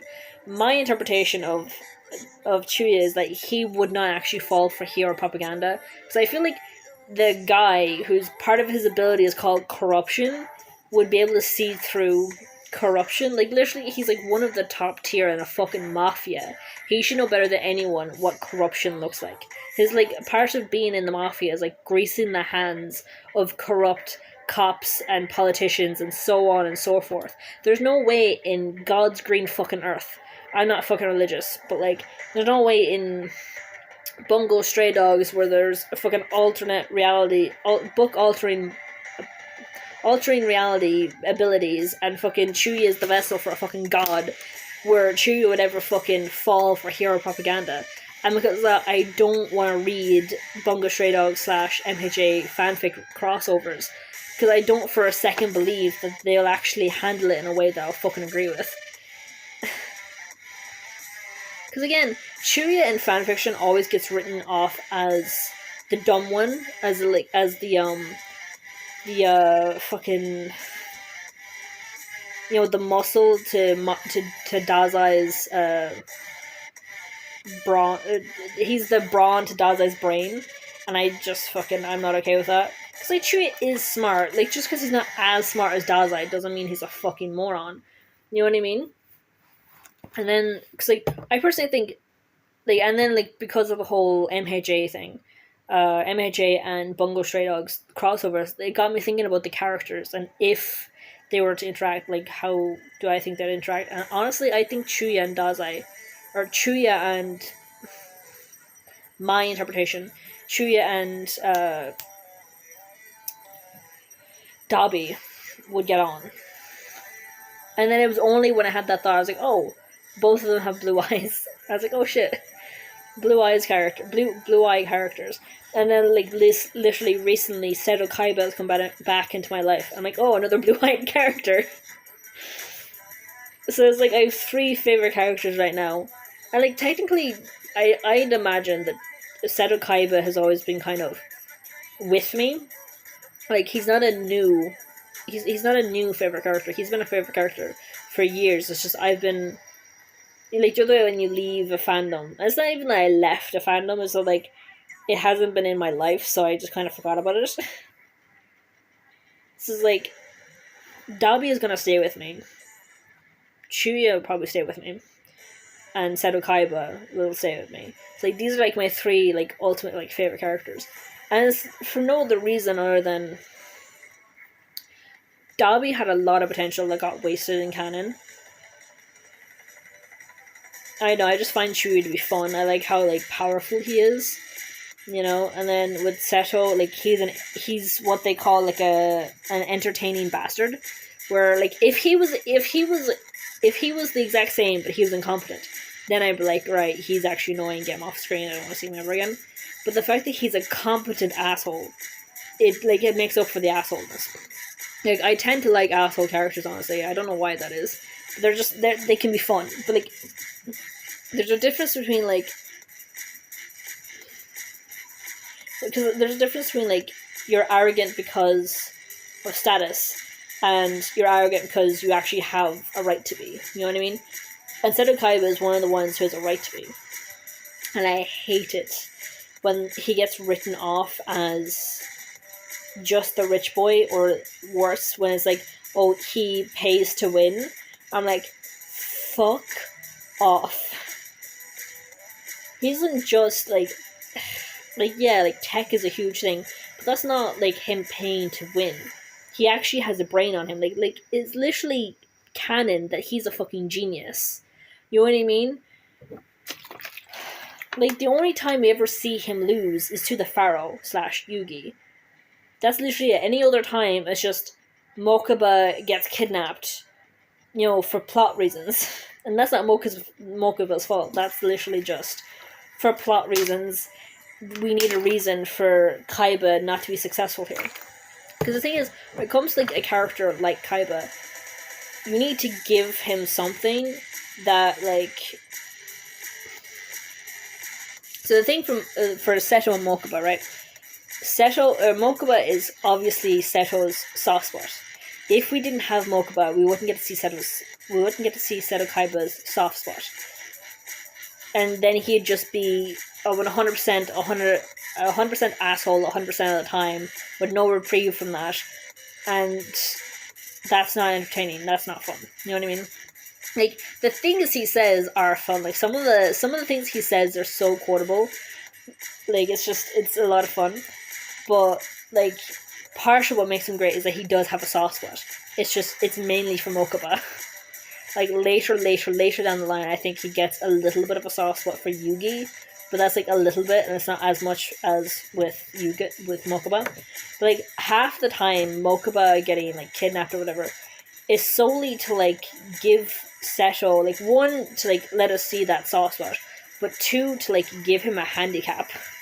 The thing is, when your character is as, like, smart and has as much resources as Seto Kaiba does, you have to give them a reason why they can't use their massive resources to do something. So there's like one scene in particular that I'm thinking of where in the anime, and I think in the manga as well, where when during like Seto's like first tournament that he set up, when he realizes that that the game that Joey and Yugi, like, so again, I'm thinking of the manga, I think, when he realizes that it's a death game, that it will actually cause him actual harm, he does try to put a stop to it. He's like, no, the fuck, not in my tournament. This is just to be a fucking card game. You know? Like, he does try and put a stop to it, but then a goon holds Mokuba captive, and then Seto is frozen, and he can't do anything after that.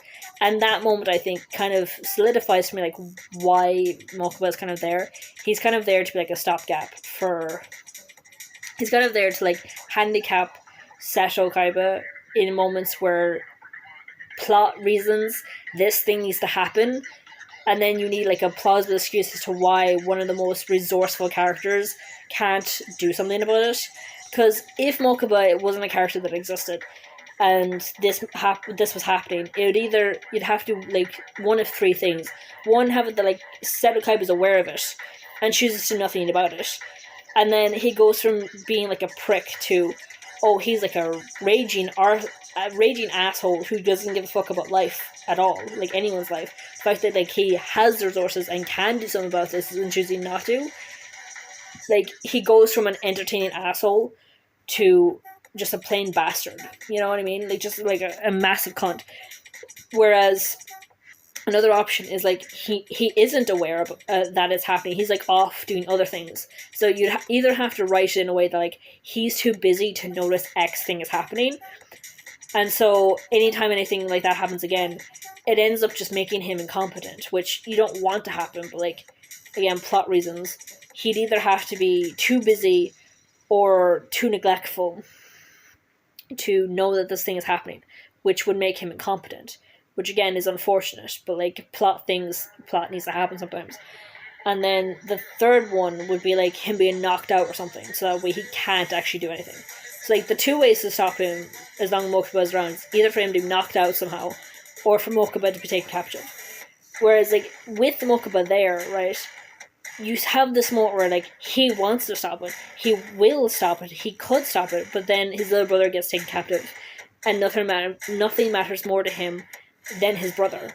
So like in this moment, you're getting two kinds of a soft spot for him. You're getting this, he's not a complete cunt. He sees that there's a genuine danger here, and he can stop it, and he's willing to stop it, and he will stop it. You know? But then Mokuba gets captive, and he's told, actually don't do that because we have a gun to your brother's head. Then the new soft spot is his brother is yet again in danger. Like his priorities is always going to be Mokuba. So like he's stuck between this rock and a hard place where he has to let this horrible thing happen. But if he doesn't, something horrible happens to Mokuba. So he's like stuck between a rock and a hard place. And that shit makes him more interesting. Like either if Mokuba wasn't there and he was just aware of it and chose to do nothing about it, that's not interesting. He's just a cunt then. But with the Mokuba there and him getting taken captive and him wanting to do something about it but not being able to because Mokuba's safety matters more to him, that's interesting, and that it saves a lot. You know what I mean? Like Mokuba there as a character lets us get to see Seto's soft spot. He gets used to weaken Seto a lot of times. Like in that moment in particular that I'm remembering is literally like it's showing ways that like, because again like he's in terms of like status, money, and because this is his tournament, actual like power in the sense that, like he has the power to put a stop to this if he wanted to. Like you have to give him a reason, because like plot reasons that death match was gonna happen regardless. But like what ends up saving Seto's character there is that like as long as there's like a reason for why he can't do something here, it ends up saving his character. Because otherwise, if he saw it and chose to do nothing, then he's just a cunt, and that's not fun. That's not entertaining. That like it spoils his character. He goes from like this as the archetype is, I think it's referred to as an entertaining asshole or an entertaining bastard, something like that. And it turns him from that entertaining, like he's an asshole but ultimately harmless, with a soft spot who won't go that far. Like again, like he is a cunt, he is mean, but that's fun. Like some of the things he fucking comes out with sometimes is just the funniest shit, and you're like, he's so much fun. But like with all that resources and all that power, you have to give him a handicap, which 9 times out of 10 ends up being Mokuba, which again just ends up helping his character.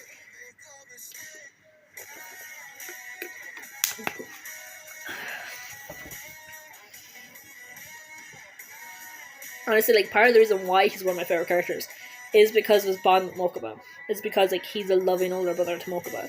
Like I think that's the thing I latched onto the first time I seen him. Like the first time I've seen him, he was being a dickhead, but like I was laughing. And then I saw Mokuba and I saw him interacting with Mokuba, and I was like, oh, he's a loving older brother. And then I kind of like stayed attached to the whole loving older brother thing, like the bond between Mokuba and Seto. And the thing is, I wasn't into AO3 yet. I wasn't into fanfiction then. But if I had been into fanfiction then, one of the first fanfics I would have looked up would have been like, like Mokuba and Seto, like their bond, them being brothers. You know, because like that is a thing as well. Like most people like think of fanfiction, think of shipping only, but you can have like relationships between any characters. Like you can have like mother-son relationships, father-son relationships, sibling relationships. I would have been all over a Seto Mokuba fanfiction, not romantic bullshit. I'm not into incest in any fucking regard. I would have been into like reading fanfics about like their bond and like how much they're willing to do for each other and how much they love each other and how they are ride or die for each other. in the, like, sibling sense of I would kill for you. Because, like, Seto is 1,000% I would kill for my little brother. He's the type of person that's like, I will burn the world down if it means I get my little brother back. But the thing is, like, he's also the sort of person who would be like, I will burn the world for my little brother to get him back, and then I will rebuild it because my little brother needs a world to fucking live in, and I'm gonna make this world a world he deserves to live in, so I'm gonna make it 10 times better than what it was before. That's the type of character Seto fucking Kaiba is. He's that I would burn the world and then I would remake it for my brother, and I'll make it into a world he deserves to live in. That is the type of type of character that Seto is. And there's that one scene that I see people like kind of like slash at Seto for, which is the one where it depends on the censorship. Like in actuality, he's essentially threatening suicide. I should have put a warning there. Like, I hope that's not triggering for anyone. I don't want to sugarcoat it with unalive. Like, we're losing, like, the strength of words because of censorship, because of unalive. It's like, the only, like, censoring I'm okay with is SA, because it's easier to be like SA than, because, like, that's a bit of a softer blow than other such words. But, I'm gonna say the word again, please don't freak out on me. But, like, there's a scene where Seto is essentially threatening to commit suicide. And we don't know it in the moment, but we later find out it's for Mokuba. He's literally, like, he's so desperate to be the one to go and fight, Pegasus. It's for Mokuba. He's trying to go and save his little brother. Oh, fuck. And, like, I've seen people, like, use that against him and everything. It's like, he was desperate and literally not on his right head at all. Not to mention, Mokuba is 1,000% his entire world. If he loses Mokuba, he doesn't have anything to live for. That is, like, legitimately the thing. Without Mokuba, he doesn't have anything to live for. So, like, he has a line where he says, everything I've done for us. And, like, the beginning of the quote actually is, there's things that even I'm not proud of. I've made decisions, I've done things that I'm not proud of, but everything I've done for us. And he's talking about himself and Mokuba. You know, it's like,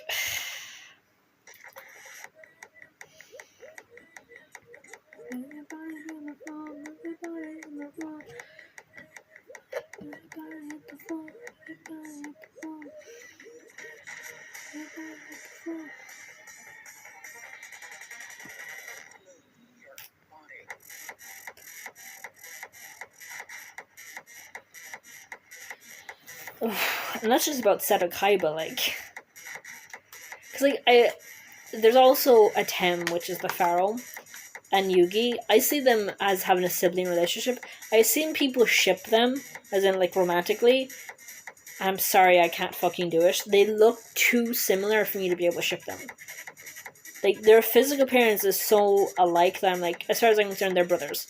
Like, they can be platonic soulmates. They can literally just be platonic brothers. That's it. Like, I can't ship them. They're not shippable to me. If you know, like, to me, they're brothers. You know what I mean? Like, Mokuba or Atem and Yugi are brothers, as far as I'm concerned. Because, like, I don't understand how you can ship them romantically. They look like the same fucking person. That's like shipping twins. No. Like, it's one thing if you ship them as brothers. Like, you platonically like their bond. Beautiful. Like, no issues there. But there's people that actually outright romantically ship them, and I'm just like, no thank you, no thank you, no thank you, no thank you. Like, just like there's probably people who do ship Mokuba and Seto, and I'm like, fuck no.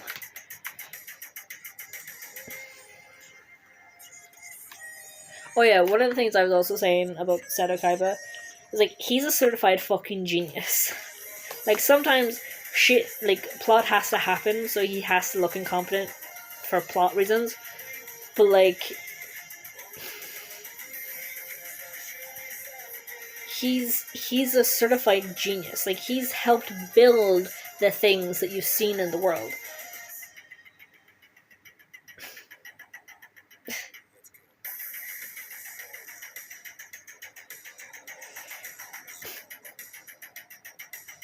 That's funny. I literally just got the stream bingo. That's funny. That's hilarious. Is anyone else that might be playing?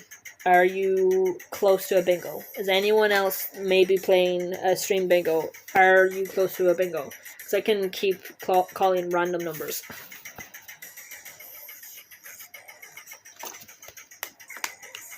Oh yeah, I was talking about Seto. I was saying, what was I saying? Yeah, like, he's a certified genius, so I don't like it when he gets written off as the rich dude who pays to win.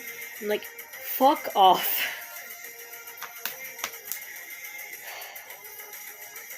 How what? Like, are you talking about the stream bingo? You can, if you can find the panel, you can click join game.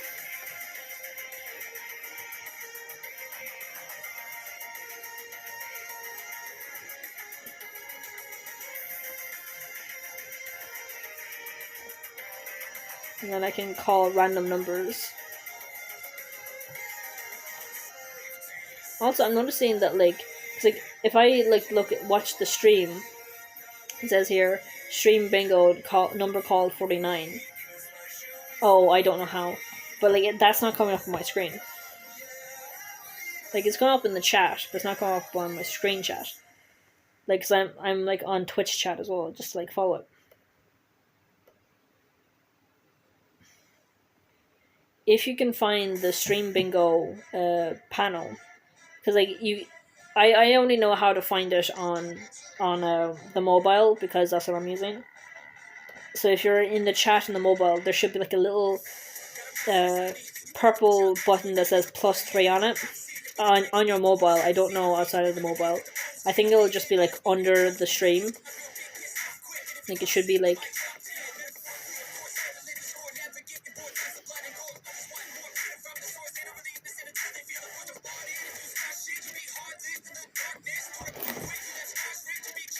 Let's see, how do you... I don't know how to do it on like the website. If you're watching on a website, if you're watching from a mobile device, there just should be like a little button at the top of the chat, and it should say +3 on it. If you click that, can't find it, but continue.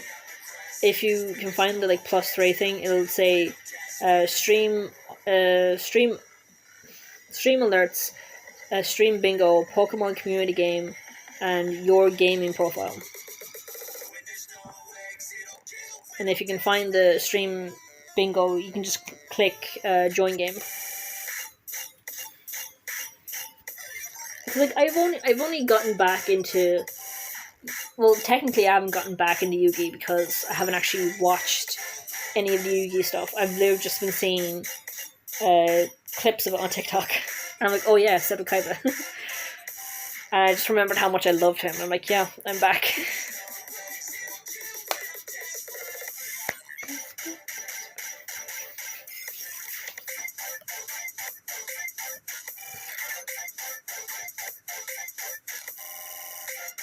I just remembered Alien Stage as well. None of those characters have blue eyes now I think about it. Not a single one of the Alien Stage characters have blue eyes. And like every time now I say blue eyes, I keep thinking of Blue Eyes the White Dragon. White Dragon, Blue Eyes, White Dragon. And how Seto Kaiba has like 3 of those ones. Watch JJK, yep. I think I know what you're talking about. That's like the Genshin, or not Genshin, Gojo, that anime. I've seen the like first season of it. I think whatever seasons were out when I first seen it, I've seen those seasons. So that's like season 1 at least. I don't know if I've seen season 2.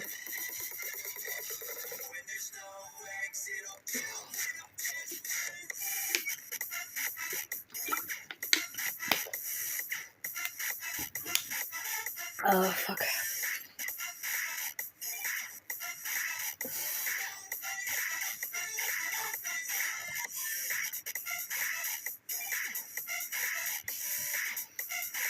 I'm gonna keep going now until I actually end up filling up this card. So now I have 2 full lines of... That's fine.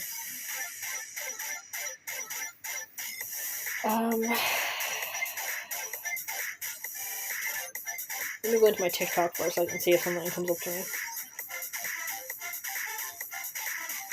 They made Seto Kaiba look hot in whatever that movie is called. I've only DSOD. They made him hot. They got messy hair, like it's like wind flowing in his hair, and fucking a 6-pack and all this shit. I'm like, they knew what they were doing. They knew what they were doing. I don't know if Alien Stages ended. I know that like another thing of it came out today, but I don't know if it's over.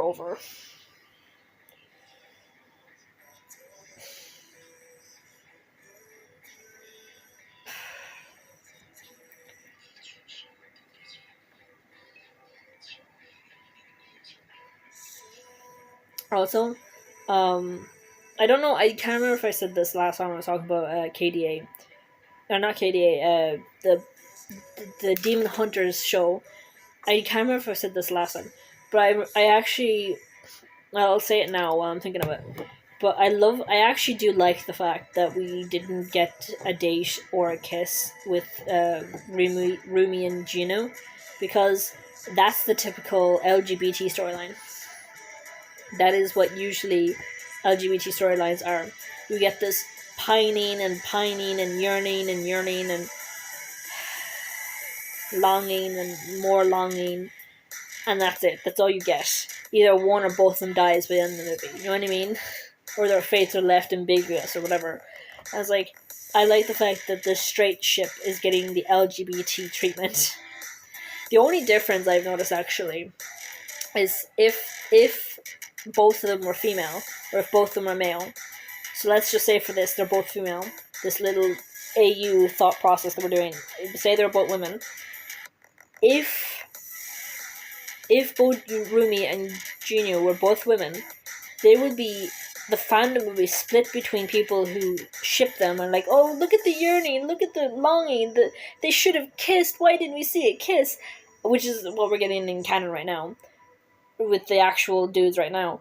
But then there'd be the people that would be discrediting it. They'll be like, they're not in love with each other. No, they love each other like sisters. They're best friends forever. Sisterhood. You know what I mean? And there would be people discounting it and like, they're not in love with each other. They're just like sisters, or they're just best friends. It's like, you've got to be fucking kidding me, like.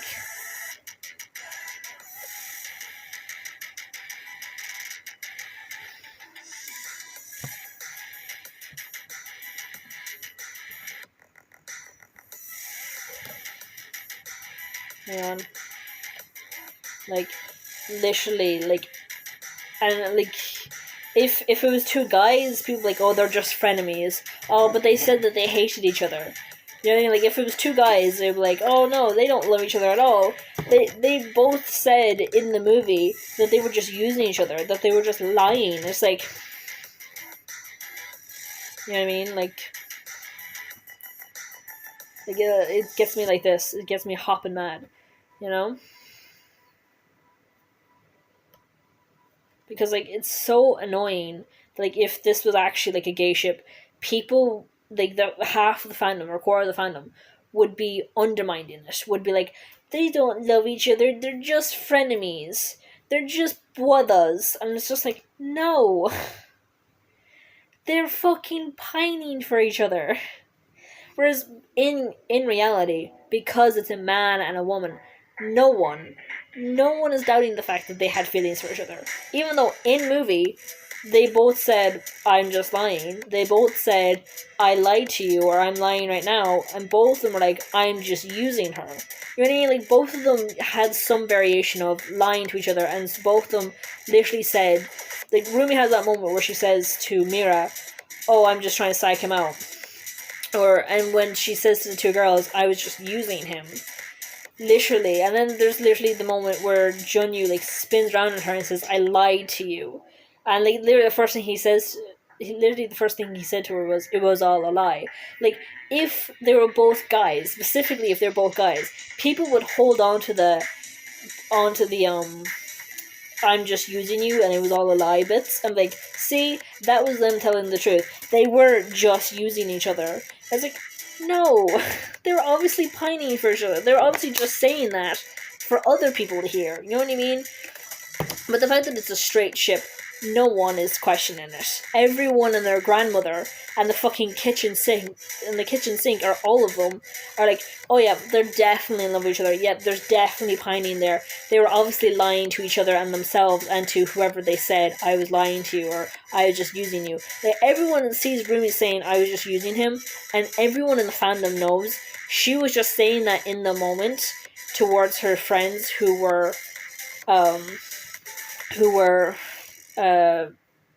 scared in the moment because they were like, the kitchen sink, literally, because like the fact that it's straight, no one's actually questioning if what they feel for each other is real, whereas this is, if it was an LGBT thing, everyone and their grandmother would be like, no, they're sisters, no, they're just frenemies. It's like, fuck off.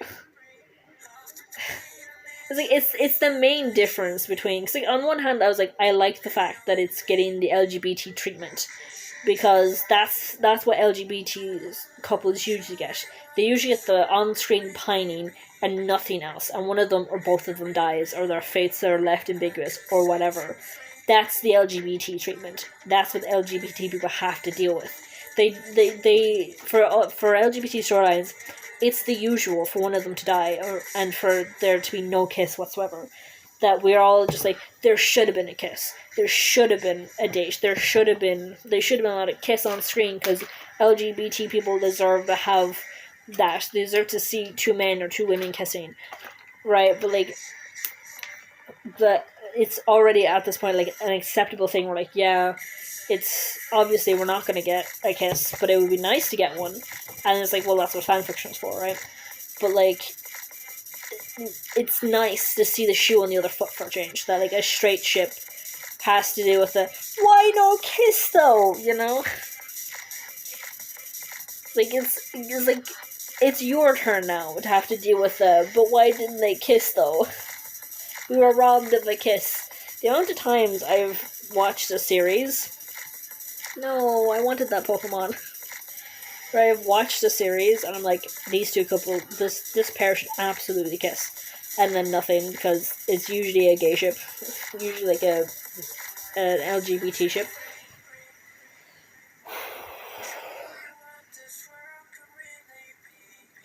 It's like, on one hand, I do like the fact that like this straight ship got the LGBT treatment, but at the same time, there's a double standard as well, where it's, no one is actually questioning their feelings for her. You know what I mean? No one is like questioning if they actually had feelings for each other. Like, everyone sees those moments where Remy was like, I was just using him, and he turned around and it was like, oh, it was all a lie, I was just using you. People see those moments and know that they're lying. Know that they're just saying that just because. But then, like, if it was LGBT in any way, people would be latching on to those moments going, see, they said they were only using each other, it's not real. It's like, fuck you. Can't have any nice things, can we?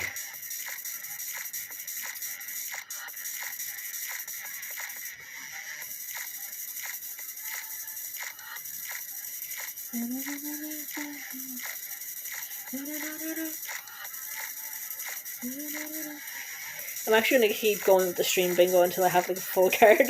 Because like, I'm like, what, how many? 1, 2, 3, 4, 5, 6. I'm 6 numbers away from a full card. The Owl House did pretty good. Yeah, the Owl House, yeah. Because Lucid Anime was so cute. And Lumini, I believe that's the ship name, Lumini. They are so cute. And then with Ida and Rain, who is they them, non-binary, which is also really cute. Oh, and Lilith. I love that name, Lilith. She is ace aromantic, I believe. Or she's just aromantic. Either way, she's in the ace spectrum. And I love the name Lilith.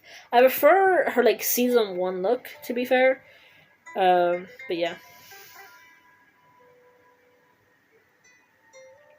One of my favorite moments from Owl House, actually, is like, can you believe he scammed us? It's like, it was a 50-50 going in. And it's like, have you ladies ever led into a lethal trap before? I think the line should be, oh no, spare us! And then the two women just look at each other, smirk, and go, oh sure. Oh, spare us. For our fates are sealed. And then they just beat the shit out of him.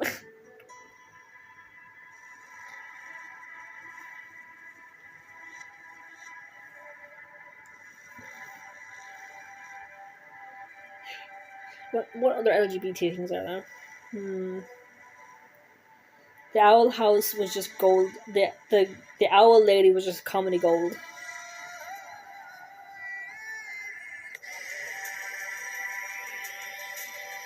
I remember Hootie. He got disrespected so often, poor Hootie. And then Flapjack as well. Oh, Flapjack. Poor little Flapjack.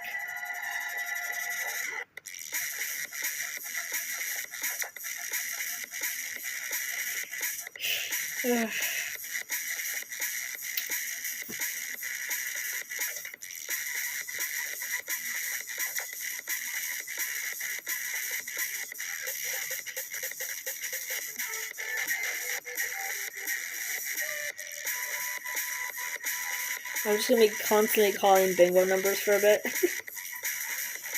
Oh. See, I'm trying to fill up my card. Luce's talisman was so cool. I like the fact that, like, Luce's talisman isn't really an animal in any way. It's like, Amity has a cat, someone has, like, a bumblebee, like, owl, a dove, what else? Like, all of them are, like, actual animals.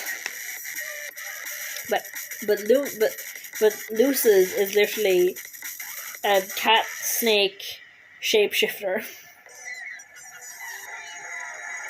Although I think it's explained that, like, because she got an egg, this talisman was, like, tailored specifically to her.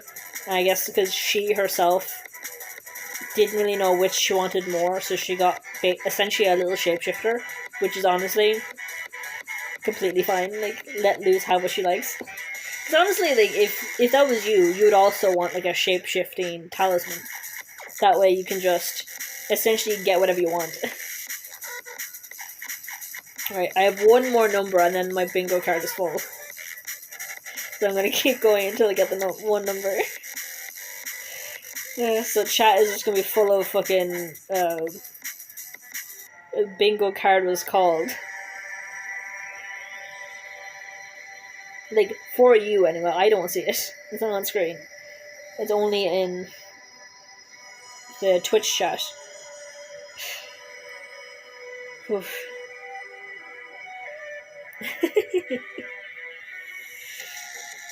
That's it. Full card for me. I have a full card.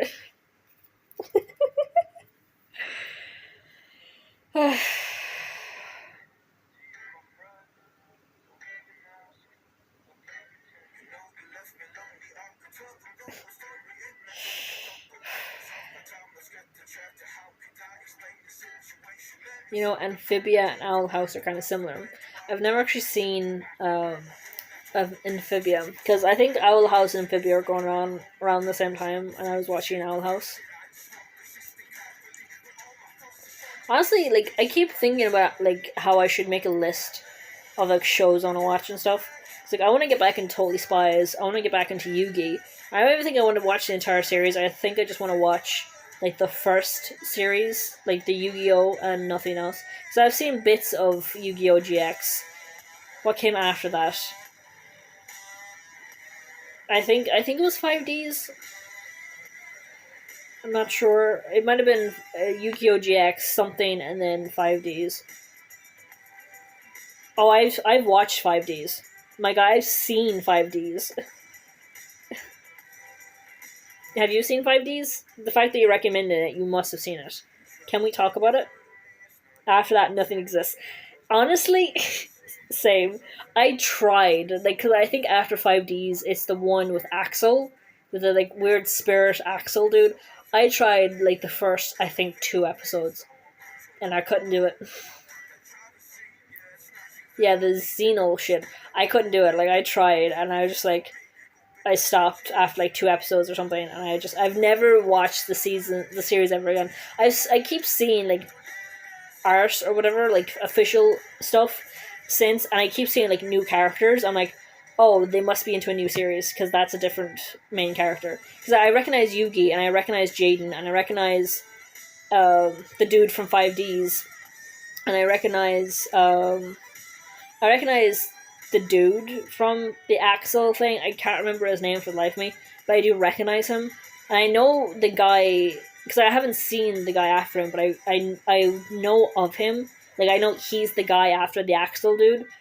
So, that's it. Like, there's two of like those two, I don't know their names. I can't remember your man's name, and I can't remember the dude after him. And I think there's like 2 new dudes since then, and I don't know jack shit about them. I don't even know anything about their series. At least with like the dude after Axel, I know his thing is like he's like an entertainer, like a duelist entertainer. So like for him, it's not about winning the duel; it's about being entertaining. That's the only thing I know about him. GX was great, especially with the last season, which was never done in English. Are you talking about GX or are you talking about 5Ds? Because I know 5Ds.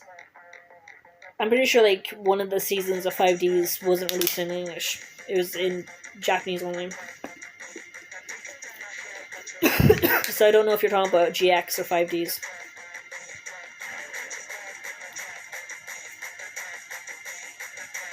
No, when I say GX, I clearly meant 5Ds. Obviously. Stop being a sarcastic cunt, because like I'm not actually getting to talk to you. You're in chat.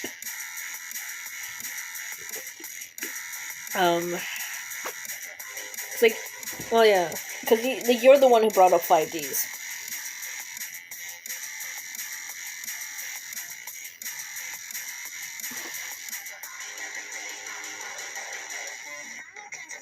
Have you seen the original Yugi? I'm gonna assume so because you've seen 5Ds and GX. I remember with GX there was that whole thing with like Supreme King Jaden.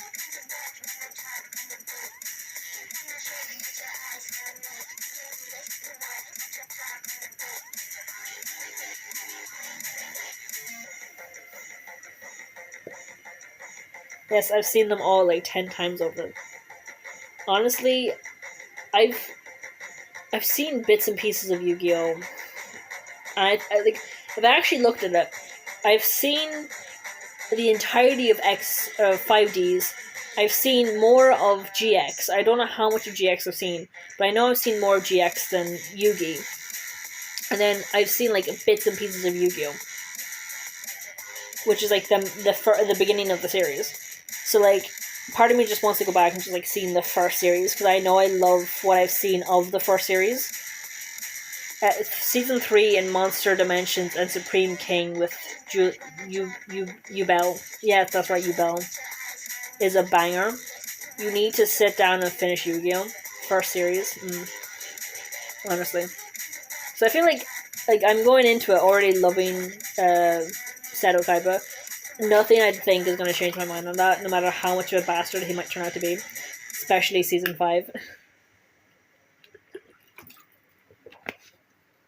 If you like Kaiba. So I'll especially love Season 5 if I love Kaiba, which I do, so I'm gonna love Season 5 is what you're saying. Is Season 5 the bit where they're in ancient Egypt? Because I remember that happens. I remember seeing a few episodes of that where he was in ancient Egypt. And the thing is, I've heard people talk about Seto as if he has multiple personalities depending on the series. Because like, there's the dubbed version of him, the subbed version of him, the manga version of him. I think like other localizations have different versions of him as well. I'm like, fuck. Because, like, the dubbed version of Kaiba is so much fun, but I've heard that, like,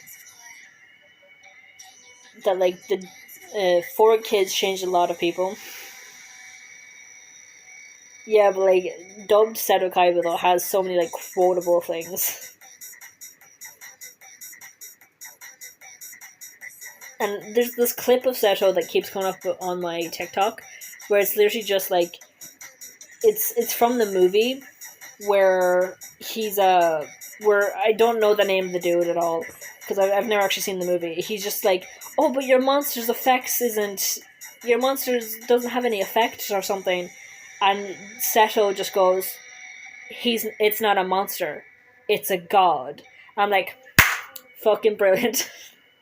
Literally, he summoned that cunt from the ground. He was like, how did Seto Kaiba achieve the impossible? I'm like, he's been doing that since day one. His entire everything is him achieving the impossible.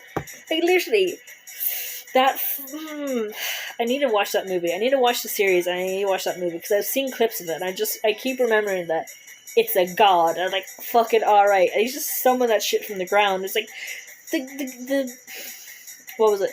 The ancient the Egyptian cards were sealed away with the Egyptian pharaoh, and here's Seto Kaiba slamming his hand on the fucking ground, going, "Oi, God, come to my fucking command now." And he's not even shocked of it at all. He just kind of looks back at him, and then turns to your man and goes, I use Obelisk's special ability or whatever," and then your manager's like, "Oh, but," and it's just like, it's not a monster, it's a god. You have to love Seto Kaiba. I don't understand you if you don't fucking love Seto Kaiba. Like, we will not get along if you do not love Seto Kaiba. Honestly, even more badass. Go watch the Japanese version as well. Honestly, even more badass. Like, the Japanese version of him is even more badass. Is that what you're saying? Or, like, or did you say that when I was talking about how he summoned a god from the fucking ground and said, it's not a monster, it's a god? That's the fucking edit that came up when I came up on my TikTok, and that's what got me back into Seto Kaiba. I was like, fuck yeah, Seto Kaiba exists. I need to get back into this. I've disconnected from chat.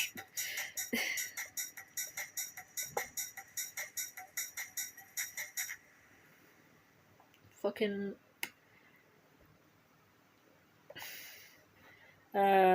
Blue Eyes and Obelisk is linked to him regardless of reincarnation. Honestly, I have heard that where people were saying that, like, Obelisk is... So I know how and why Blue Eyes is tied to Seto. I know that much. But, like, I do know he had a thing with Obelisk as well. But, like, I've seen that in the fandom. I've seen people talk about in the fandom how, like, Seto and Obelisk are connected too. But at that point, I wasn't sure if it was, like, a fandom thing or if it's an actual thing. So I'm glad to know it's an actual thing. So, like, literally, Seto has a god. You know what I mean? Like, I know the Pharaoh has multiple gods. But, like, how many people can say they have a god card? You know what I mean? Even if Seto has one to, like, the 16,000 the Pharaoh has, that's still one more than most people fucking have. Now, if only you watch the show as much as you talk about watching them.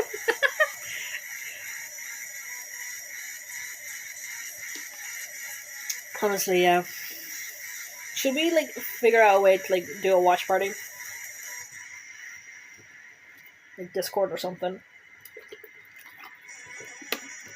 Also, we still have to watch Ballerina. Is it still in cinemas? I don't have the keys right now, so I can't do jack shit about anything. Not to mention, there is a trip coming up. I mean, we could.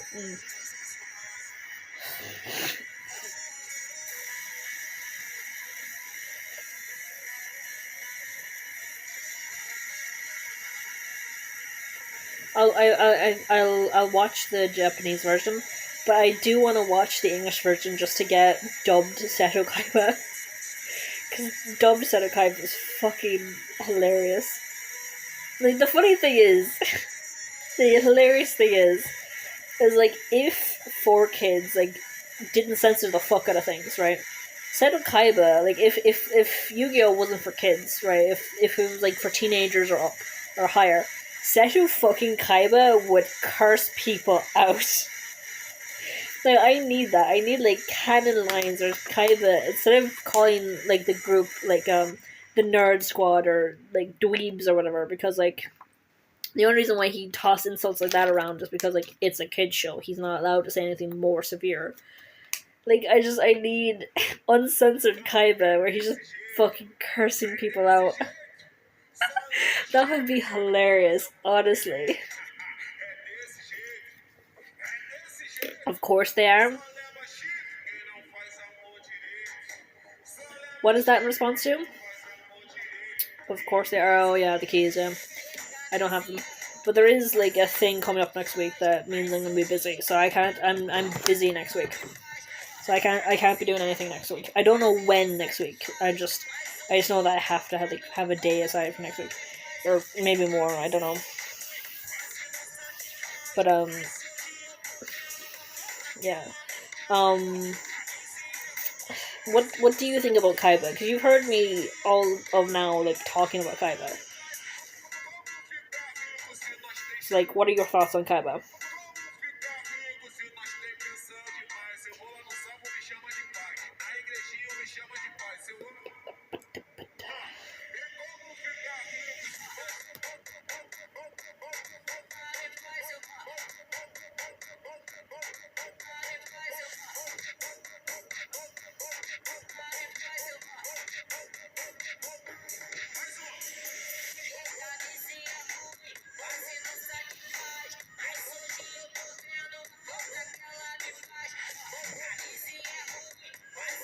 Bingo gone. Were you playing? Because I was ending it so I can make a new one. I didn't think anyone else was still in it. I've joined a new one. I've made a new one, so you can join again. Sorry about that. How close were you? Because if you only had, like, one or two more, like, I'll feel bad.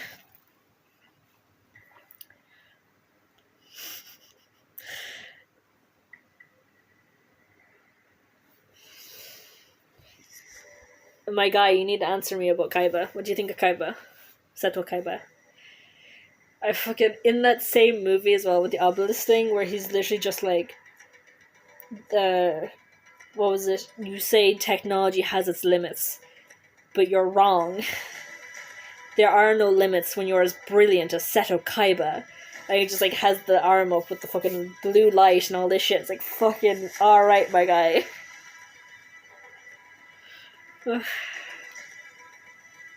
I need the fandom to, like, well, not even the fandom, but, like, Seto's haters to stop boiling him down to the rich kid who pays to win. I'm like, fuck off.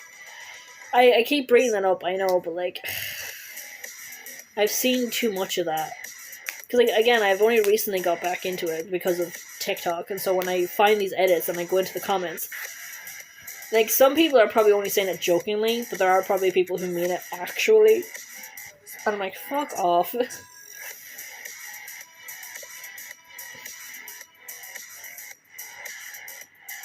Right, new number has been called. I don't have it. I love how I ask you questions and you're refusing to answer them.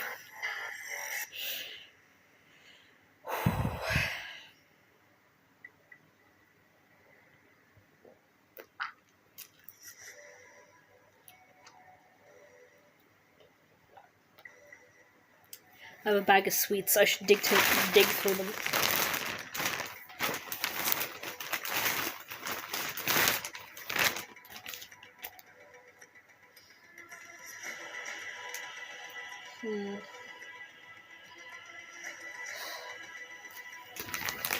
I need more, like, snackish foods. You know, snack foods. Like finger snacks or something. Yeah. Fine, talk about Yu-Gi-Oh or something. Come on. Which is your favorite of the series, Yu-Gi-Oh or 5Ds? Because you were immediately like, watch 5Ds. I was immediately like, I've seen 5Ds. I've seen the whole fucking lot of 5Ds. I know you're not a shipper. I don't know any. I know that you're not a shipper, but like, what's your? I'm blanking on the main character's name for 5Ds. I'm blanking on his name. But like, there's the obvious ship between him and the redheaded girl who has a very obvious crush on him. I've never gotten the impression from his side of things that he had any feelings for her. And I've seen people like, oh, they're the main couple or whatever. I'm like, he doesn't seem like he has feelings to me. Because again, you know I'm a shipper. I'd ship it if they had any chemistry. But like, to me, I'm like, they don't, like, she obviously has a crush. But like, he doesn't give me the impression that he has any feelings for her. And Kaiba is the GOAT. Definitely.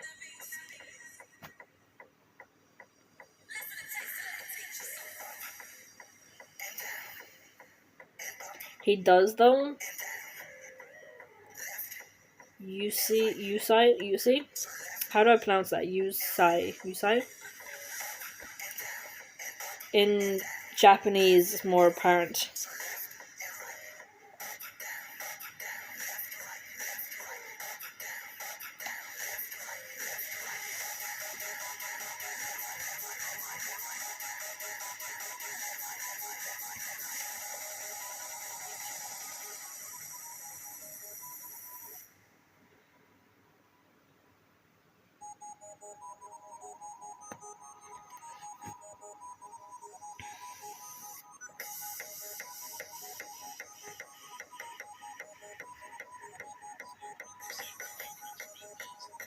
Oh god. Yusei? Is that how you say it? Yusei? Yusei Fudo?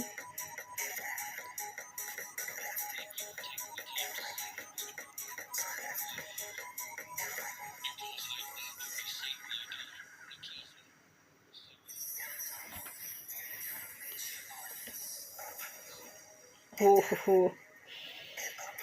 I don't know, because like, her feelings are very obvious, and he just never gave me the impression that they were returned. Like, don't get me wrong, I'm not saying he didn't care about her. He's definitely one of those sorts who cares for his friends. Because, like, 5Ds is very much in the path of, like, the power of friendship, which is what Yugi was originally about as well. But, like, I don't know, I just never got the impression that his feelings for her were romantic.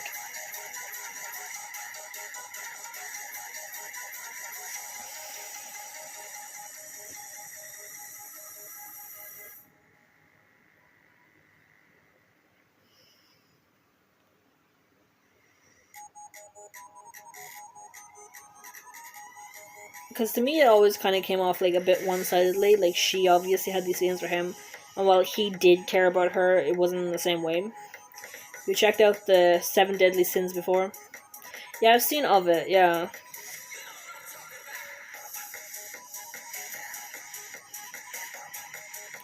Honestly, every Yu-Gi-Oh character since Kaiba, like every like rival character, they've tried to replicate Kaiba in some shape, way, or form. Like, they tried to have like that entertaining bastard quality that Seto has, and they just can't. There's no other Seto Kaiba other than Seto fucking Kaiba. He had the problem of everyone nearly getting killed every second episode. So he had like no time to really like hang on his feelings, I guess.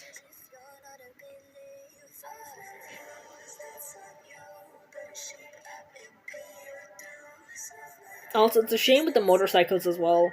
But like, when I first saw the motorcycle thing, I'm like, that sounds interesting. Like, this new kind of twist to it. That's kind of cool. And then it's just like, the motorcycles go into autopilot. I'm like, okay then, what's the fucking point of the motorcycles then?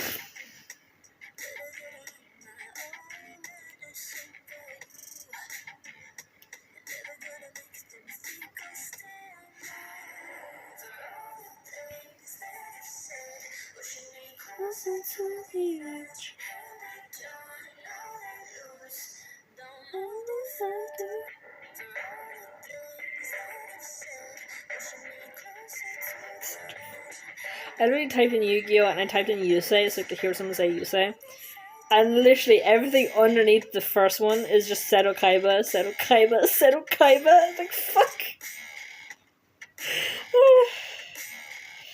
Like, I found one video that, like, it says Yusei's name, and I'm like, right, Yusei. And it's just, like, fucking everything underneath it is Seto Kaiba, Seto Kaiba, Seto Kaiba. Summit is gone. No. They did say earlier that their Wi-Fi came back, so I'm assuming that the Wi-Fi went down again, or maybe it's late for them.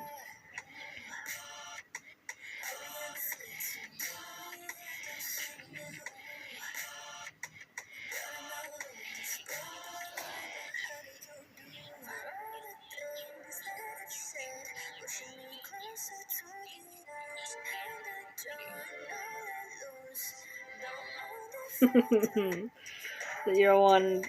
Oh god.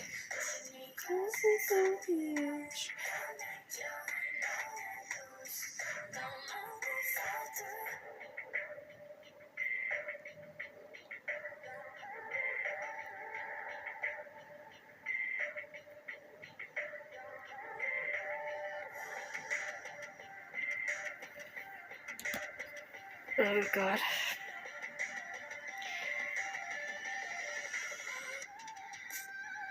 Why is it that when I was talking about Yu-Gi-Oh, you went straight for 5Ds?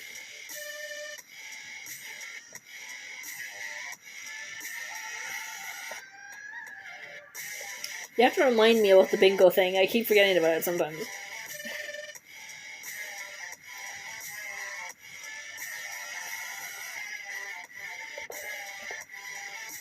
Oh my god, wait.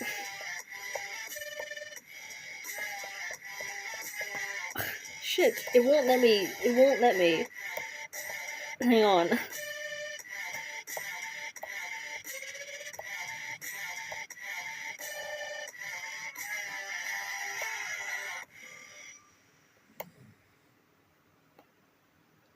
I found the bingo thingy. Brilliant. Join the game. It wouldn't let me do the polka catch there for a second. I don't know why.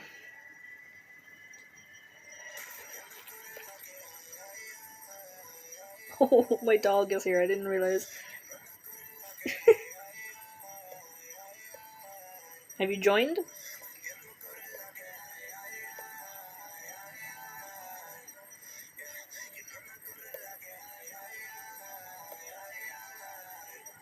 So if a number gets called, it'll start glowing yellow, and it will highlight whatever number it gets called. So you just have to tap it. Like if say like the new number now is 22. Say you had 22 and it's circling and it's bright yellow on your thing. You just click it and then it'll turn purple.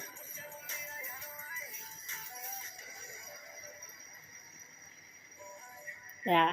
And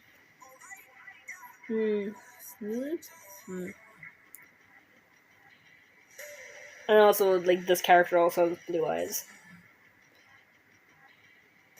I was actually thinking when it comes to my model, I do like the idea of being able to like, give her like multiple different colored eyes.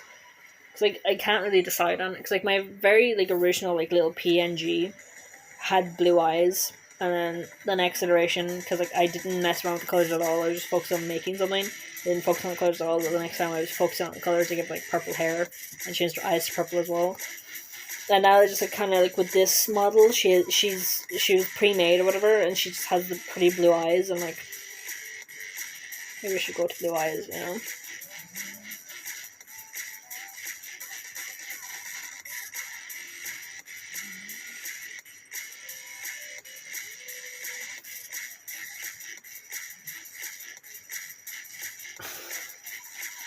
This is why I like having music. It takes the pressure off having to talk.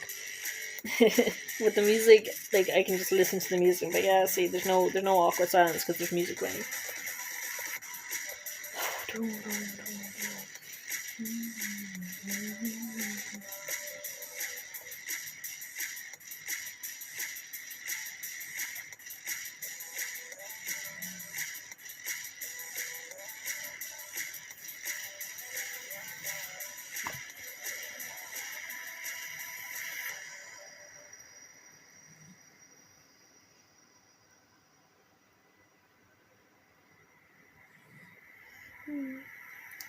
Oh, and got the little heffalump.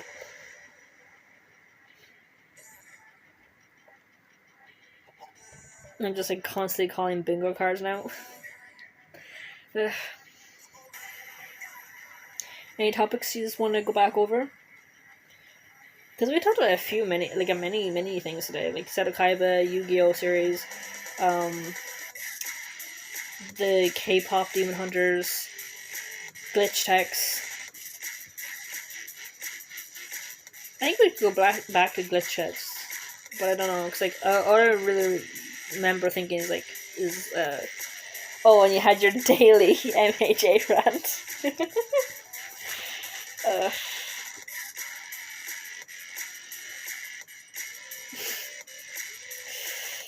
Yeah, fucking MH fucking A.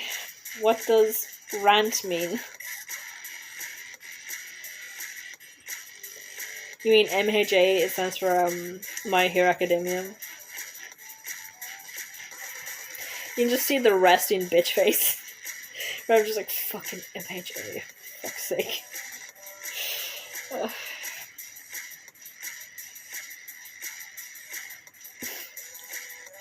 This is like, I keep reading that back over. Like, you had your daily MHA rants. It's like, you're so fucking prick. I mean, surely you have your issues with MHA as well. Like, I'm not the only one who didn't fucking like it. I keep like seeing people try and like maintain the Japanese audience that it's revolutionary to them or some shit. I'm like one, I've actually seen the opposite. I've seen even Japanese audiences being like, it's not good enough. You know what I mean? Like, I've seen even Japanese fans be like, the fuck is this? But like, all I can think of, like, if that was revolutionary to the fucking Japanese audience, the Japanese audience needs to take a good hard look at itself and wonder, why the fuck do they think this is like revolutionary? Like, the fucking cunts who needed to be dealt with didn't even get a slap on the fucking wrist. Like, there wasn't even a mention of a slap on the wrist. Like, my guy, I'm sure you had fucking issues with MHA as well. Like, you can talk about it, you can say it. Cause like you're at me about like my daily rant or whatever, like jokingly, but like,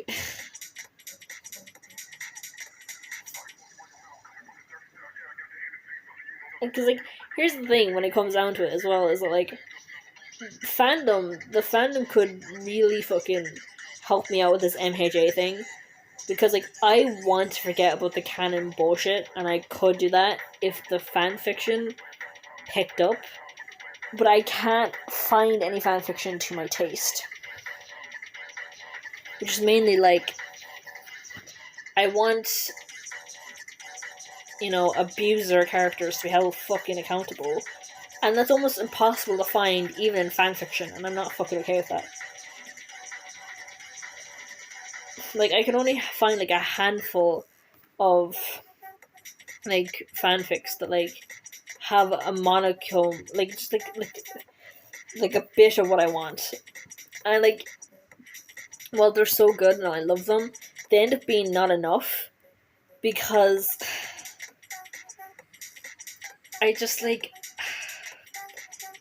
I have like favorite fics. I'm like, these are great, but I need more fics like this, or better yet, I need the authors to like make a series in this universe and keep going with it, because like there's some fics that like have created like these amazing characters that I love, and they're essentially OC characters, not actual characters. Like they kind of tie into like a few actual characters in the show, like Ida Tensei or whatever.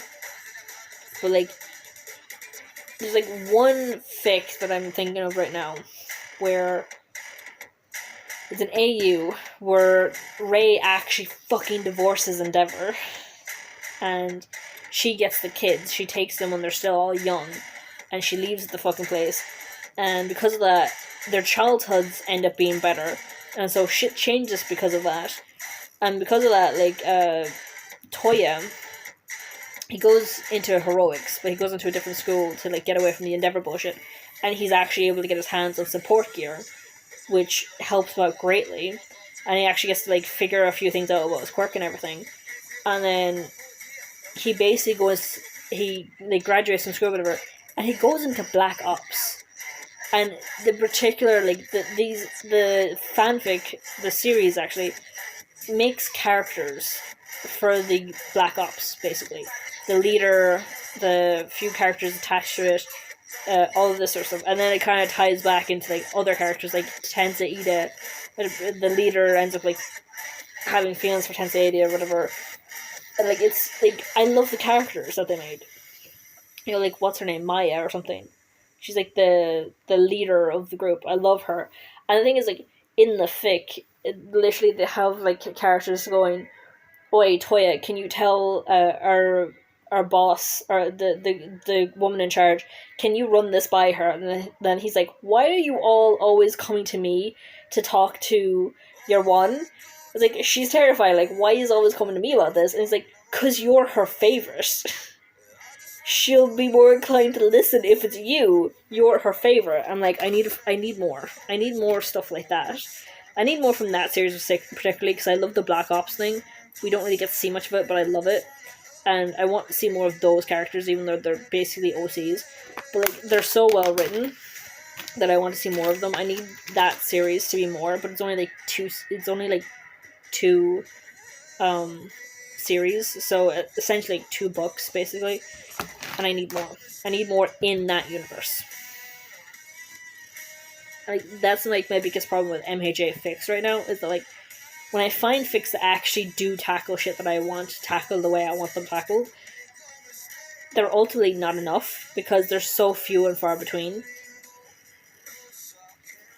And there's other ones that don't tackle it the way I want it tackled.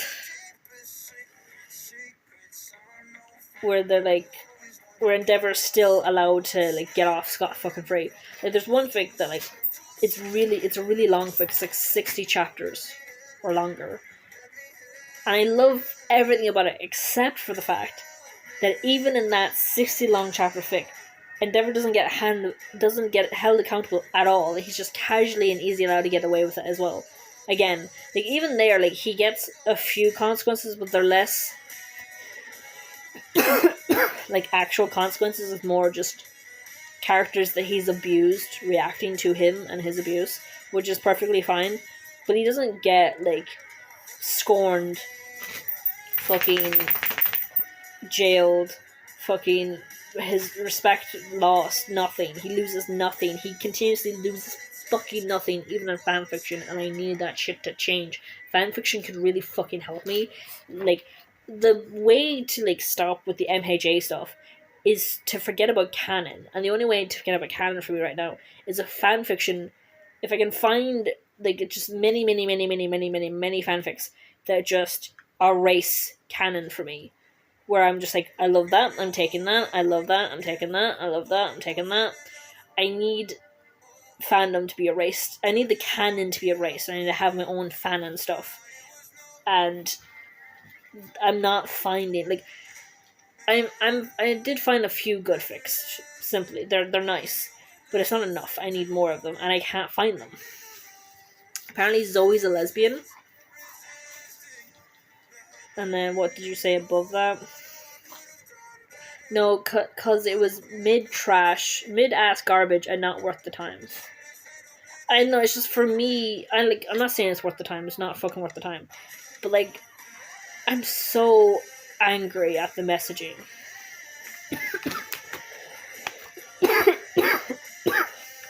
You simply forget the series exists.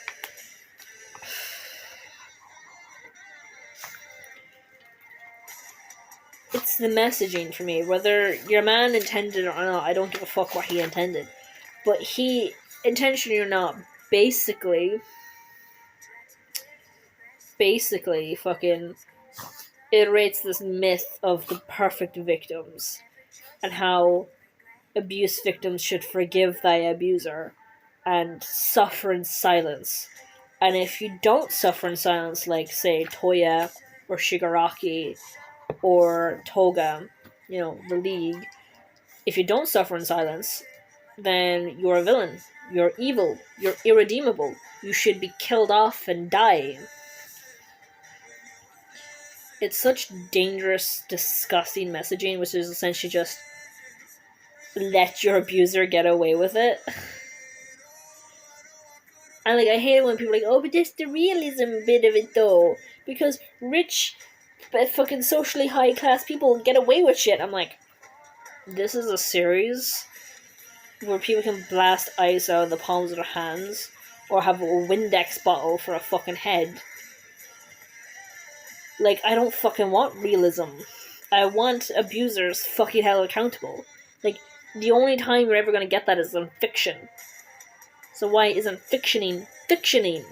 I don't want to know that abusers get away with shit. That's reality. I don't fucking want reality. I want scum held fucking accountable.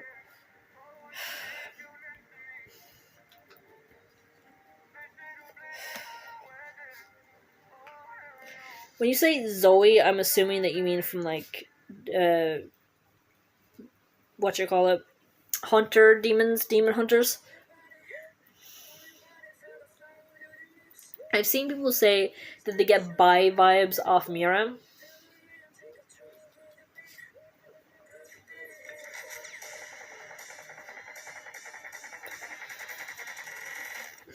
I want.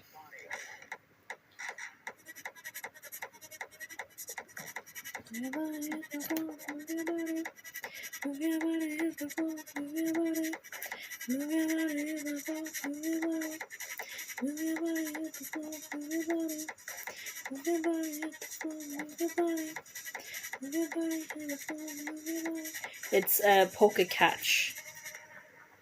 Because you just said exclamation point catch. It's poke catch. Exclamation point poke catch.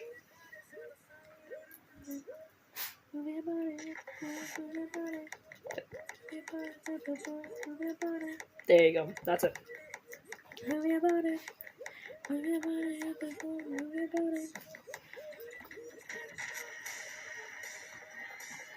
I get the Mira vibes, yeah.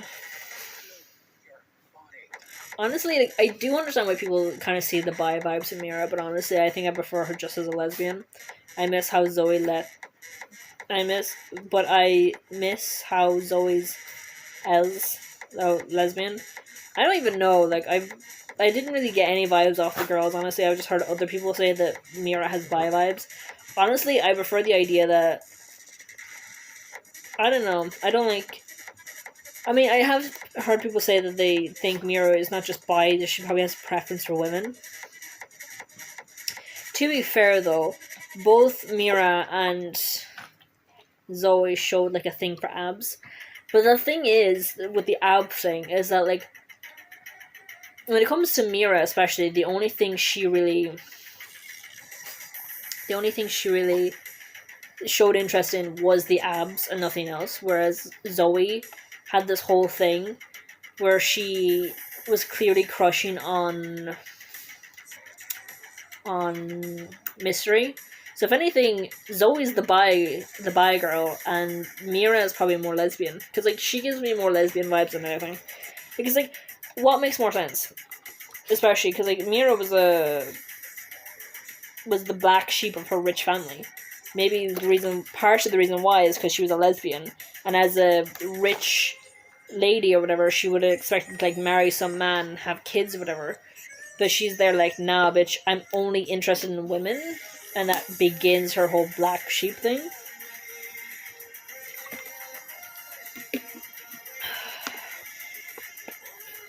Also, I don't know if I'm the only one who saw this, but you know Celeste, or you know Yawan, like the mentor, like Rumi's adoptive mother? I swear to fuck, she gave me I'm in love with your mother vibes. Doesn't she? Didn't she give off the I love Rumi's mother? Like, because like there's the whole she was one of my best friends and I swore to protect her child, and then there was I was in love with her, she had a child with a fucking demon, and now I have to raise her child. Like, have you ever seen like Steven Universe? She's coming off a bit like Pearl, where Pearl and Rose, Pearl had feelings for Rose, and they're like, because they're like immortals. They're basically thousands of years old. So for thousands of years, Pearl has been in love with Rose, and then Rose fell in love with human after human after human after human. That eventually gets to Greg, and then has Steven, and Pearl just has to. She basically becomes a mother to Steven. So basically, she has to become a mother to the love of her life's child, because the love of her life didn't love her, but loved this human. You know what I mean? Like, that's the vibes I kind of get off of Celine. That, like, she's the Pearl, basically. She's, I don't know, she gives me lesbian vibes, I'm gonna be honest. She was in love with one of her fellow girls, so Rumi's mother, and then Rumi's mother clearly was either bisexual or straight, or pansexual maybe, but at the very least had some sort of relations with the demon. You know, I was actually working off the assumption that the demon is, like, the demon was male, but fuck it, the demon might have been a woman. There are female demons, and who's to say that demons, like, operate the same way humans do? There's clearly fucking magic in this world. So, like, fucking lesbian conception, why not? That would even make it worse. It's like, so it's not my gender that you're interested in, it's just me you're not interested in. That would make it worse. And then, like, Rumi's mom... Do we even have a name for Rumi's mom? We just have Rumi's mom. It's literally just Rumi's mom. Her mom sleeps with a demon, has a child, gets pregnant by a demon, has a child. I've seen people actually talk about that, and they're like, what if Celine actually killed Rumi's mom after finding out about her sleeping with a demon or whatever, or being with a demon? Like, what if Rumi's mom killed the demon and Rumi's mom? Because everyone's operating on the assumption that she probably died in childbirth or something. It's like, who knows? Maybe she killed the father and the mother. But, like, I don't know, she's giving like the Pearl vibes, where she was in love with this girl, and then the girl fell in love with a man, and then had a child with a man, but then she died in childbirth, and now you have to raise the love of your life's child.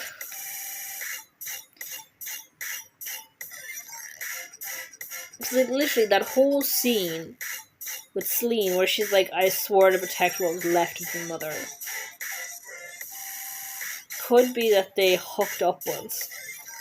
Maybe.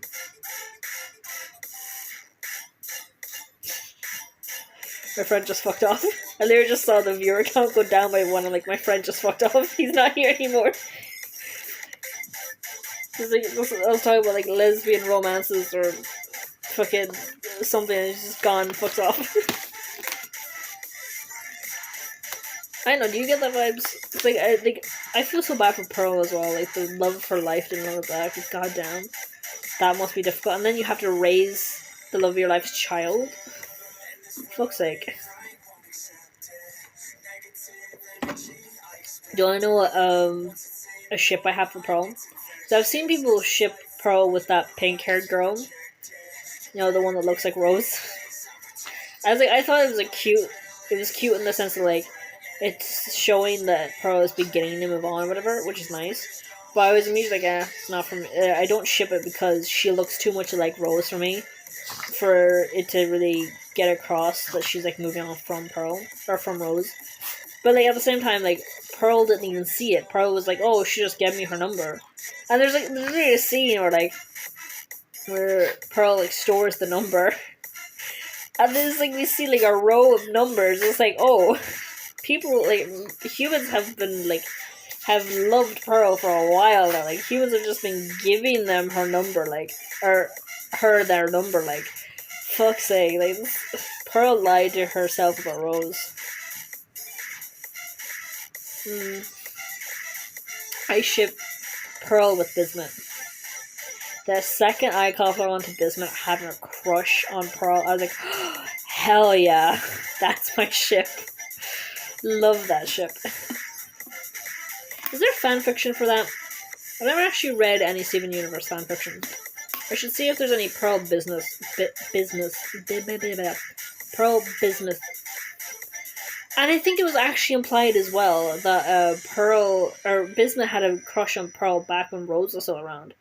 So like all that time Pearl was pining over Rose, Bismuth was pining over Pearl. Pearl and Bismuth does make sense, especially on Steven Universe Future.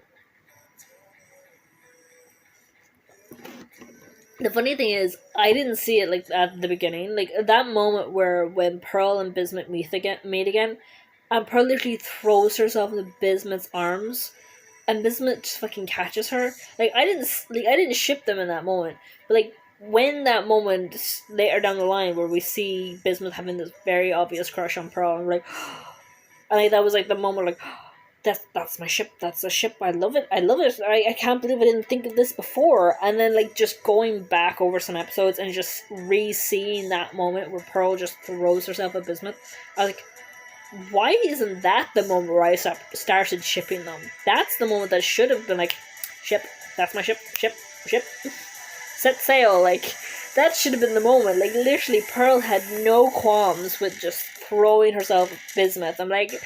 It's like, and literally, when she was like, who's Pearl?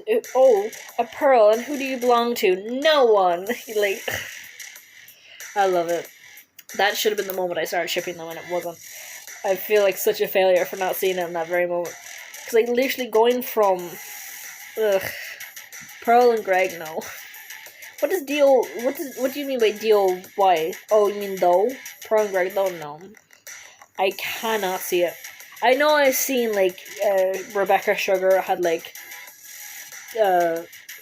sketches and stuff, but it's not for me. Like, Pearl is a lesbian through and through, as far as I'm concerned. She went from Rose to the pink-haired one. I don't think there's any inclination between Rose and Bismuth. Like, Bismuth has a crush, but I don't know if there's anything from Pearl's side. But, like, I like the idea of Pearl and Rose. Whereas, like, I don't mind, like, Pearl and Greg kind of, like, getting along in the sense of, like, their grief about Rose. And hopefully they can move past the whole grief about Rose thing and maybe have, like, other things in common, like Steven and something else, I don't know. But, like...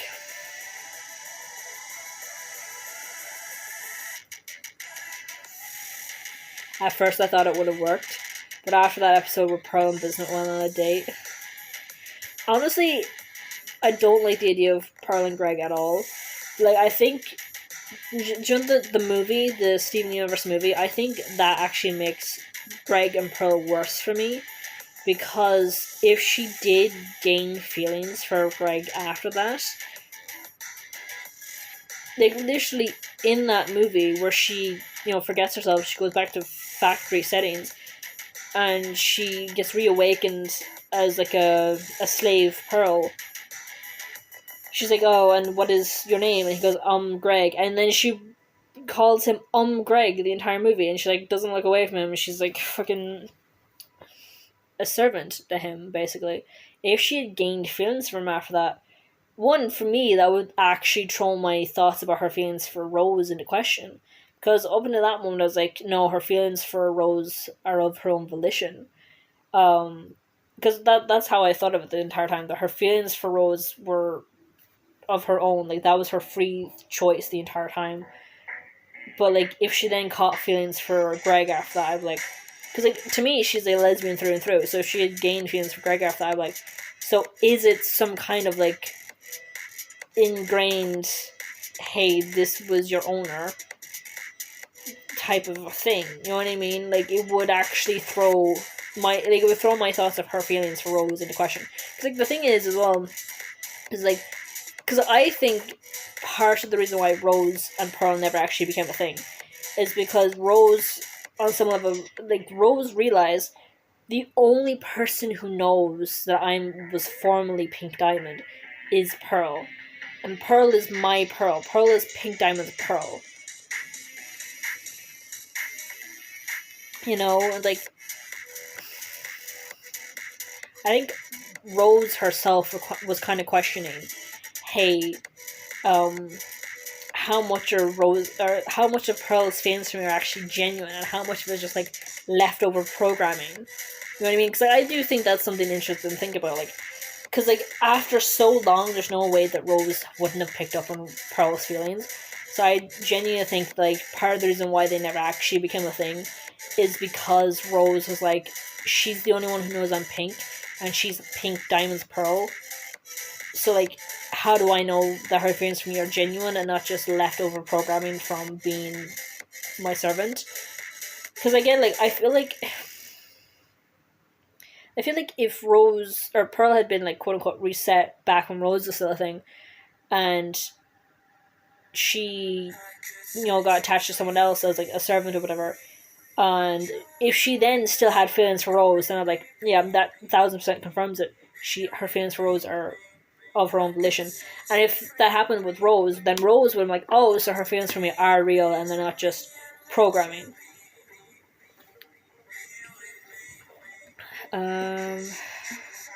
For some reason, I thought Amethyst and Garnet would have worked. For me, I like Garnet just as Garnet.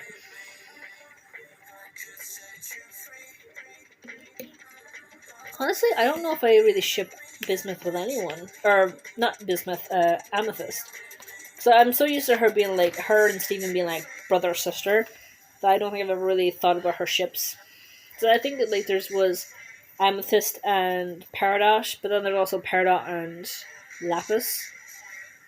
But then like Peridot is like canonically like Arrow.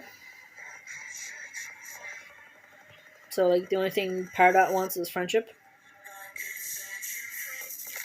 I better catch this one. I want this Pokemon. I don't know, like I like Bismuth though, and I think the fact that like Bismuth and Pearl, like Bismuth, like Pearl was never owned by Bismuth as well. It was really nice, and because I don't know, like I think if Pearl had gained feelings for Greg after that, after the movie, I do think it would have thrown my thoughts of her feelings for Rose in the air.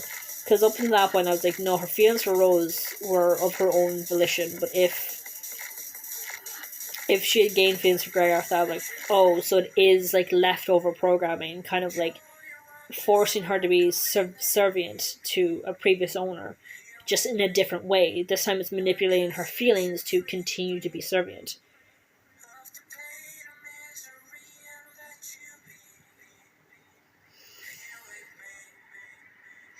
And then also, it kind of brings into question as well, because like, I think the worst thing that probably happened to Pearl for all those thousands of years was knowing that Rose and Pink were the same person. I think if there was a way, that Pink Diamond could have erased Pearl's memory of being Pink Diamond's Pearl without the whole like resetting her to factory settings thing, just making her forget that Pink and Pearl were the same person.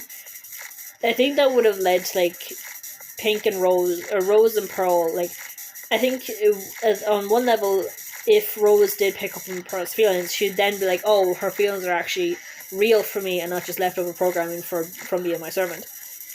Oh, and the episode where all the Rose corpses that looked like Steven's mom were in the same room as Pearl. I do remember that, but I can't remember Pearl's reaction, because I only remember Steven's reaction. And like, he was trying to force himself to be okay with it. It kind of makes me feel bad, though, because there is that one Rose Quartz that was straight up a complete copy. So it bears the question then, did Rose literally just see one of the quartz and then just steal their form outright, and then just bottle that quartz, or bubble that quartz? Because the only thing I remember from that is Steven's reaction. I can't really remember Pearl's, but I think she was equally as uncomfortable. I think even she was like, I'm gonna go, if I'm remembering.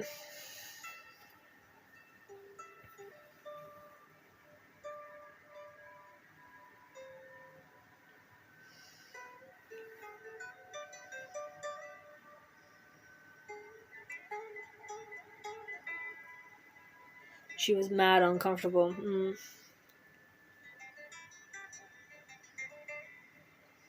I think for me as well, when it comes to Pearl and Bismuth, is that like, it's clear Pearl does have a type, but like, I think like Bismuth is her type, but also like not rose coded. You know what I mean? Like that pink haired girl, the human woman, she was her type in the sense that she was taller, she was broader, and obviously she had the pink hair. But like, how do I put it? Her type to me seems to be like, to put it in like stereotypical terms, basically like butch, I guess. It's like taller than her, muscular, or like, you know, like could lift her easily without issue. You know what I mean? And Bismuth does fit those categories, and she's not rose coded the way the human woman was, because that human woman was definitely rose coded. And it's the same with the rose quartzes as well. Like they're straight up rose quartzes, you know.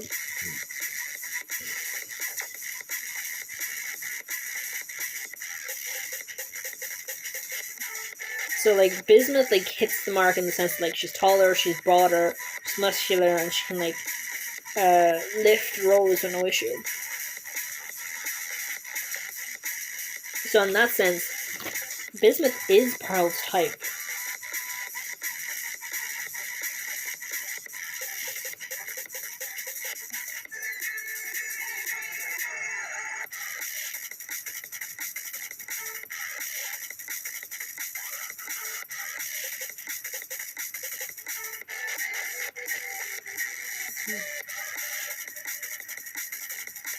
I'm gonna stay on for a few more minutes.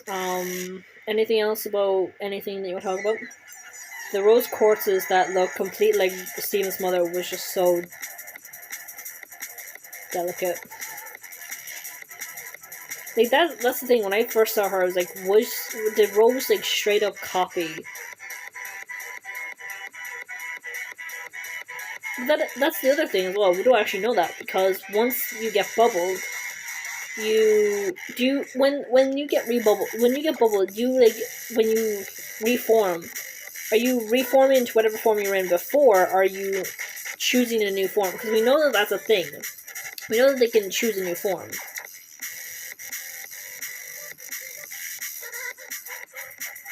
So, like, is it possible that was the rose quartz's form the entire time? They just unbubbled and reformed that form? Or was it that they were bubbles for so long that by the time that they unbubbled, they chose a new form? I think it's a choice. I do feel bad for the rose quartzes, honestly. Like, the fact that they weren't shattered is a miracle. Because all, like, it's like, because it was one thing for the amethyst to not be shattered, because they were part of Pink's her course. So like, it's one thing for them not to be shattered, right?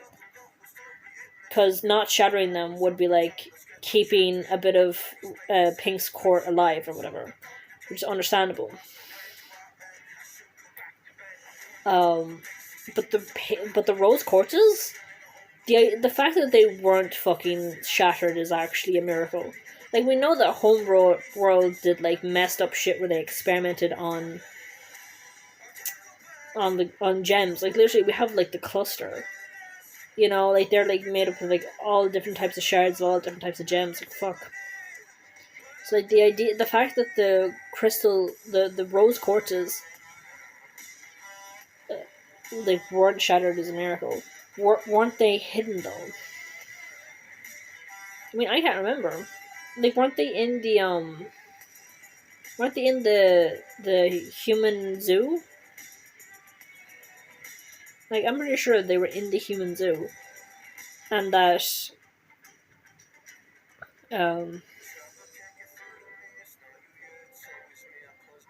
like, isn't there a scene where Blue and Pink Diamond are in the human zoo, and they're talking about Pink and how much they miss her, and then, like, isn't there a scene where they're like, with them standing, like, all the bubbles that are around them with all the quartz in them?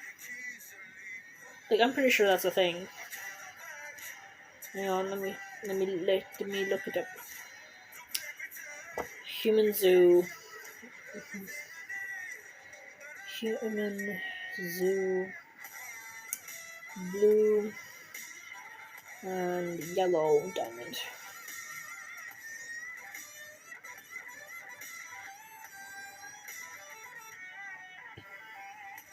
Yeah, 'cause, like, weren't they surrounded by bubbles or something? Room full of trapped gems, literally. Yeah, every single one of the rooms, every single gem in that room was a bubbled rose quartz. Literally, I'm looking at them right now. They're all rose quartzes. Is yellow and blue and white Stephen's aunts or sisters?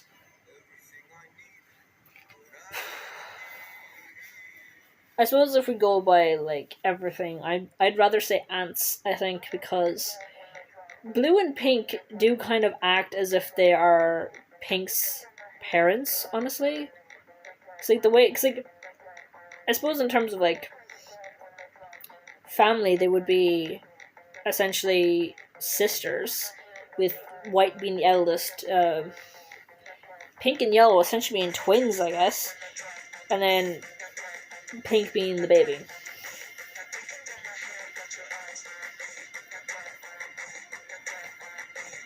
I don't know, like, I've seen so many people talk about how pink and blue were essentially parenting pink, and I got so used to kind of seeing them as Pink's parents that I kind of forgot that's not really the case.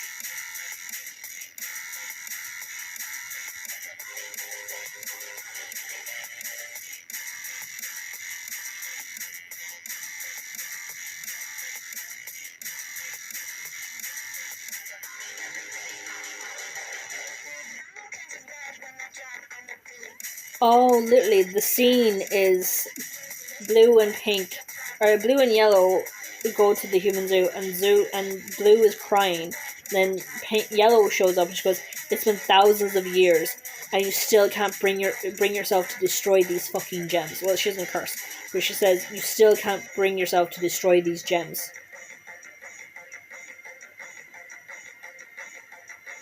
And then yellow is saying, "She was shattered by a rose quartz. The entire cut of gem deserves the same fate." And then Blue's response is, "But they were hers." So she's caught between this, like, rock and a hard place where she's like, I want to destroy the gems, all the gems destroyed Pink, but at the same time, these were her gems, and they're the only things of hers left that we have of her. So I want to keep what I have of her, but, like, she can't look at the gems either, so they're just bubbled. Oh, and then they were singing, "What's the use of feeling blue?"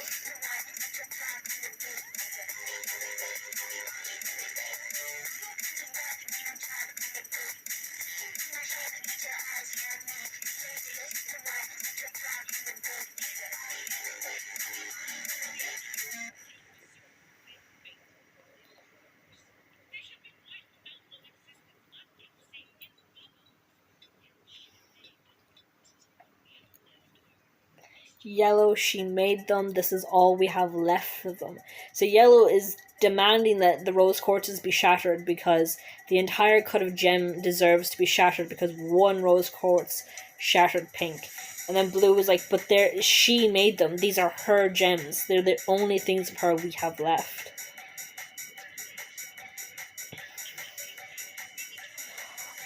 Oh, she actually made a list there. She said, this place, her gems, this place, so this place being the human zoo, her gems being the amethysts and the rose quartzes, and the earth. So, like, those are, like, the three things of Pink they have left: the human zoo, the gems that she made, which were the amethysts and the rose quartzes, and the failed colony of Earth.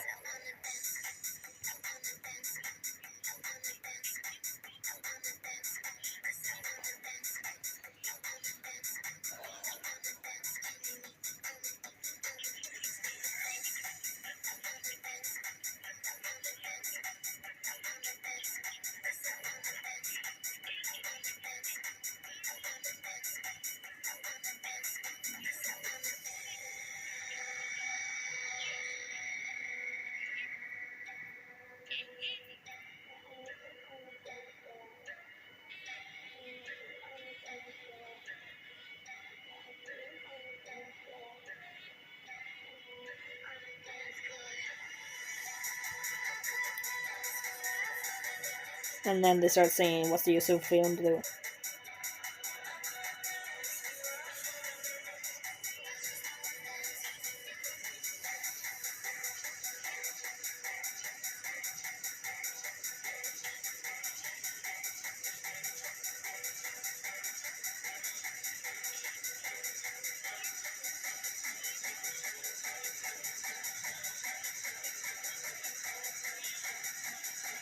Hang on, I need captions because I'm missing what the fuck she's saying.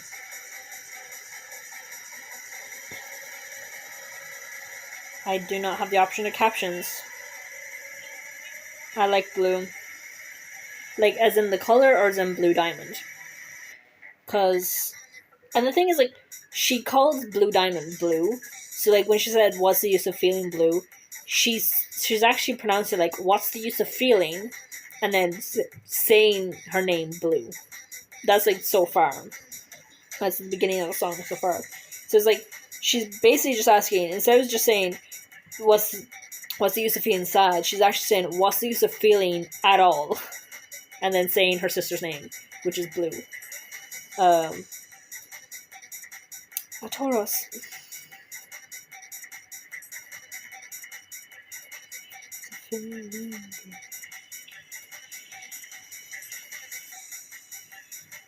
Subjects that destroy her.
Yeah, it's not even just saying what's the use of feeling blue. It's there just what's the use of feeling. So it's like for Blue, she's like wallowing in her feelings, like so much to the point where she's not doing anything other than like feeling her grief and nothing else. And then Blue or Yellow is trying to shut down all of her emotions, and she's like, "What's the use of feeling? What's the use of feeling?" So she's not even saying like, "What's the use of feeling sad?" She's saying, "What's the use of feelings at all?"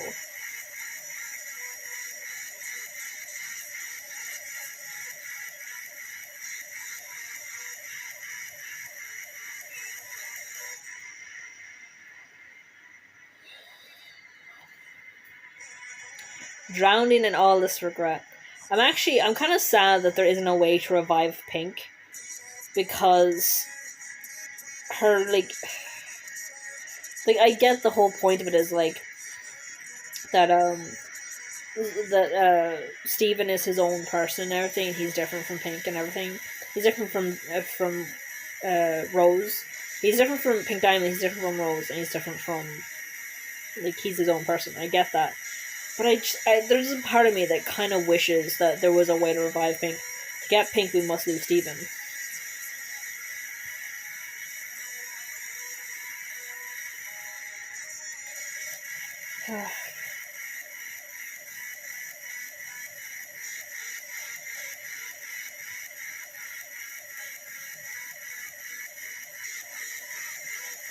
I don't know, it's just,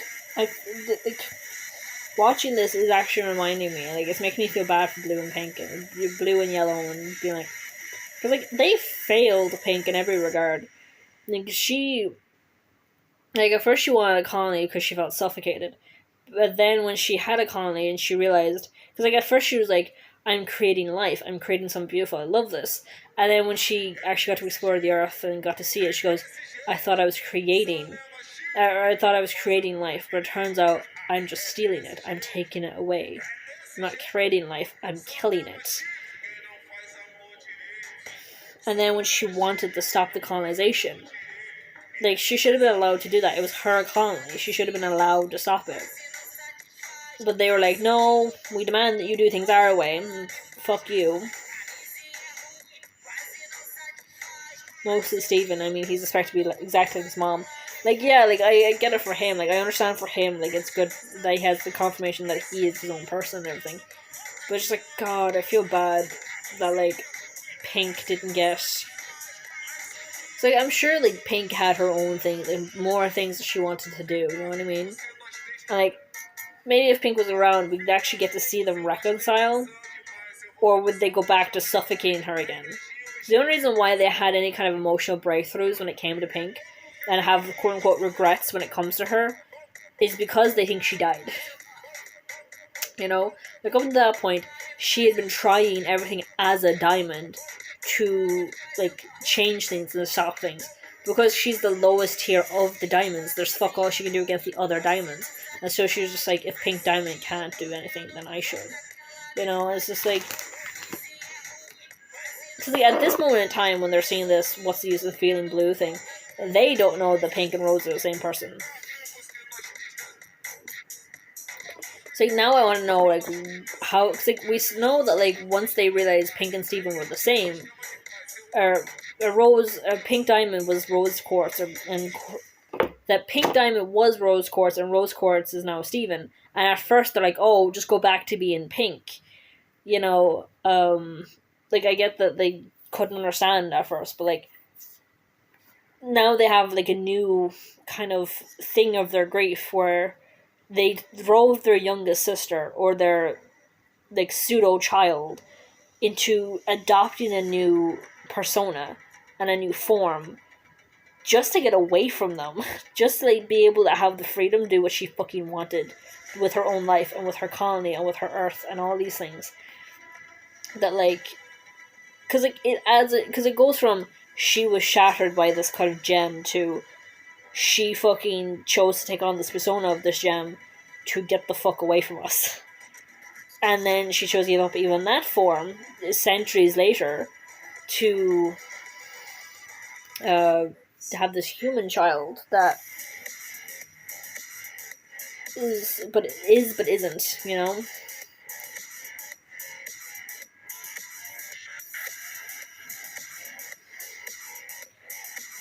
So, like, they now have, like, a new facet of grief, basically. It goes from, like, Monday. I'm streaming again Monday. The new facet of grief basically just goes from they go from she died to no, she wasn't dead, she just did this thing to get away from us. And, like, that does put, like, a different layer of grief onto them. Because now they'll have new regrets. Instead of being like, we regret not doing enough to save her, it's now, we regret pushing her away so far to the point that, like, when she was around, we, you know, told her no, we suffocated her, we controlled her, we didn't let her do what she needed or wanted, and so she had to become an entire new person just to get away from us. You know, it changes their grief. Changes their regrets. So.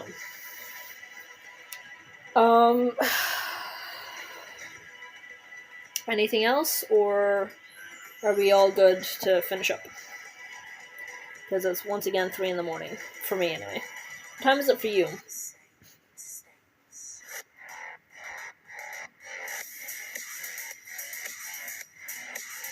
Streaming again Monday.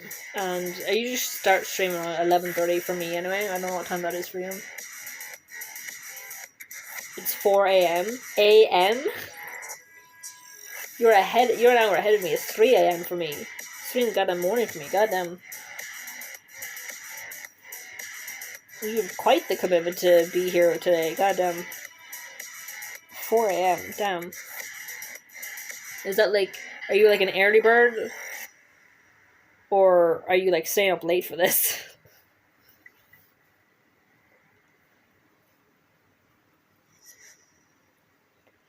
When you start, it's 12 a.m. Wow. I mean, I could start earlier. Staying up late. Okay.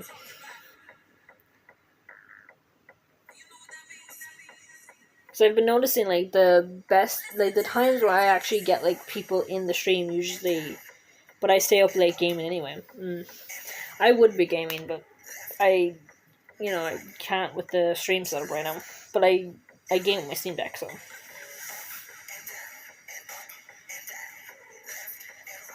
I don't want to know how old you are, because if I know how old you are, then I'm like, fuck, I've been cursing at, like, I don't know what age.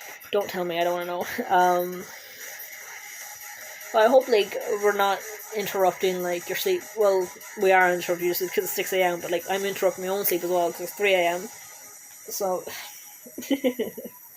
So, is there anything else you want to talk about, or are we good with finishing up?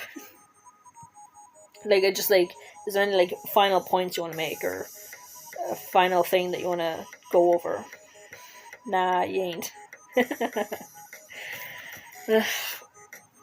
I'm just calling a few more numbers as well before I go. Yeah, we can finish up. I almost have a double bingo, because I got a bingo earlier, like a second bingo of like one line, but I didn't call it. Oof.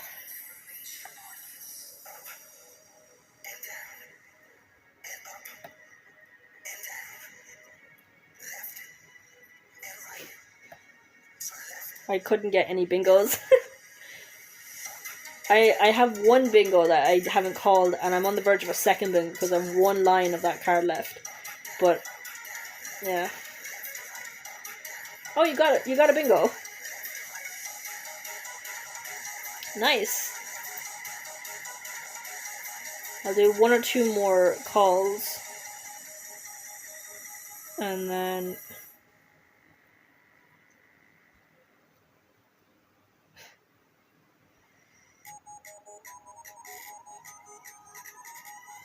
I'll go to 40 because it says numbers of random calls is 38. 39, so this will be the last call. Okay. No second, oh.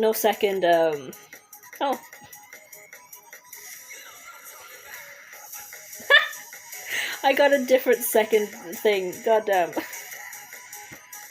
So we're both winners. There we go. 2 winners. It's just BK. Now I need to know about your thing. BK, is that like for Bakugo? It's just BK. Yeah, from MHA.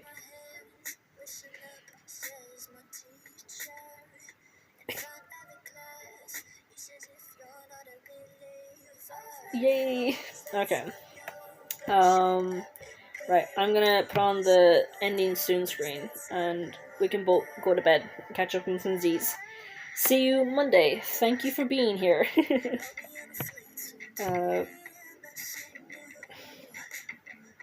Where's my ending soon?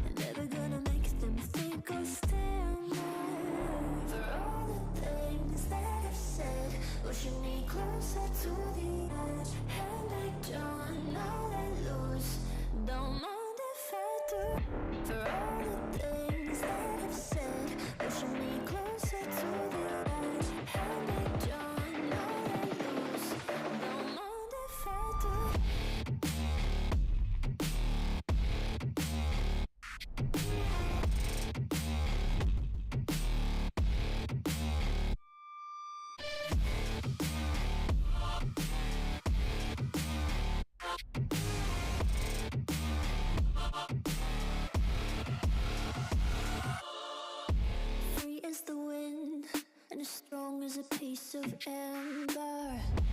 Give me a breath like the fire you'll soon remember. Ooh. I'll be in the fleeting glory and I'm singing. Ooh. Drowning all over this broke again, but how do you do? For all the things that I've said, pushing me closer to the edge. Hand back drawn, now let loose. Don't mind if I do. For all the things that I've said, pushing me closer to the edge. Hand back drawn. don't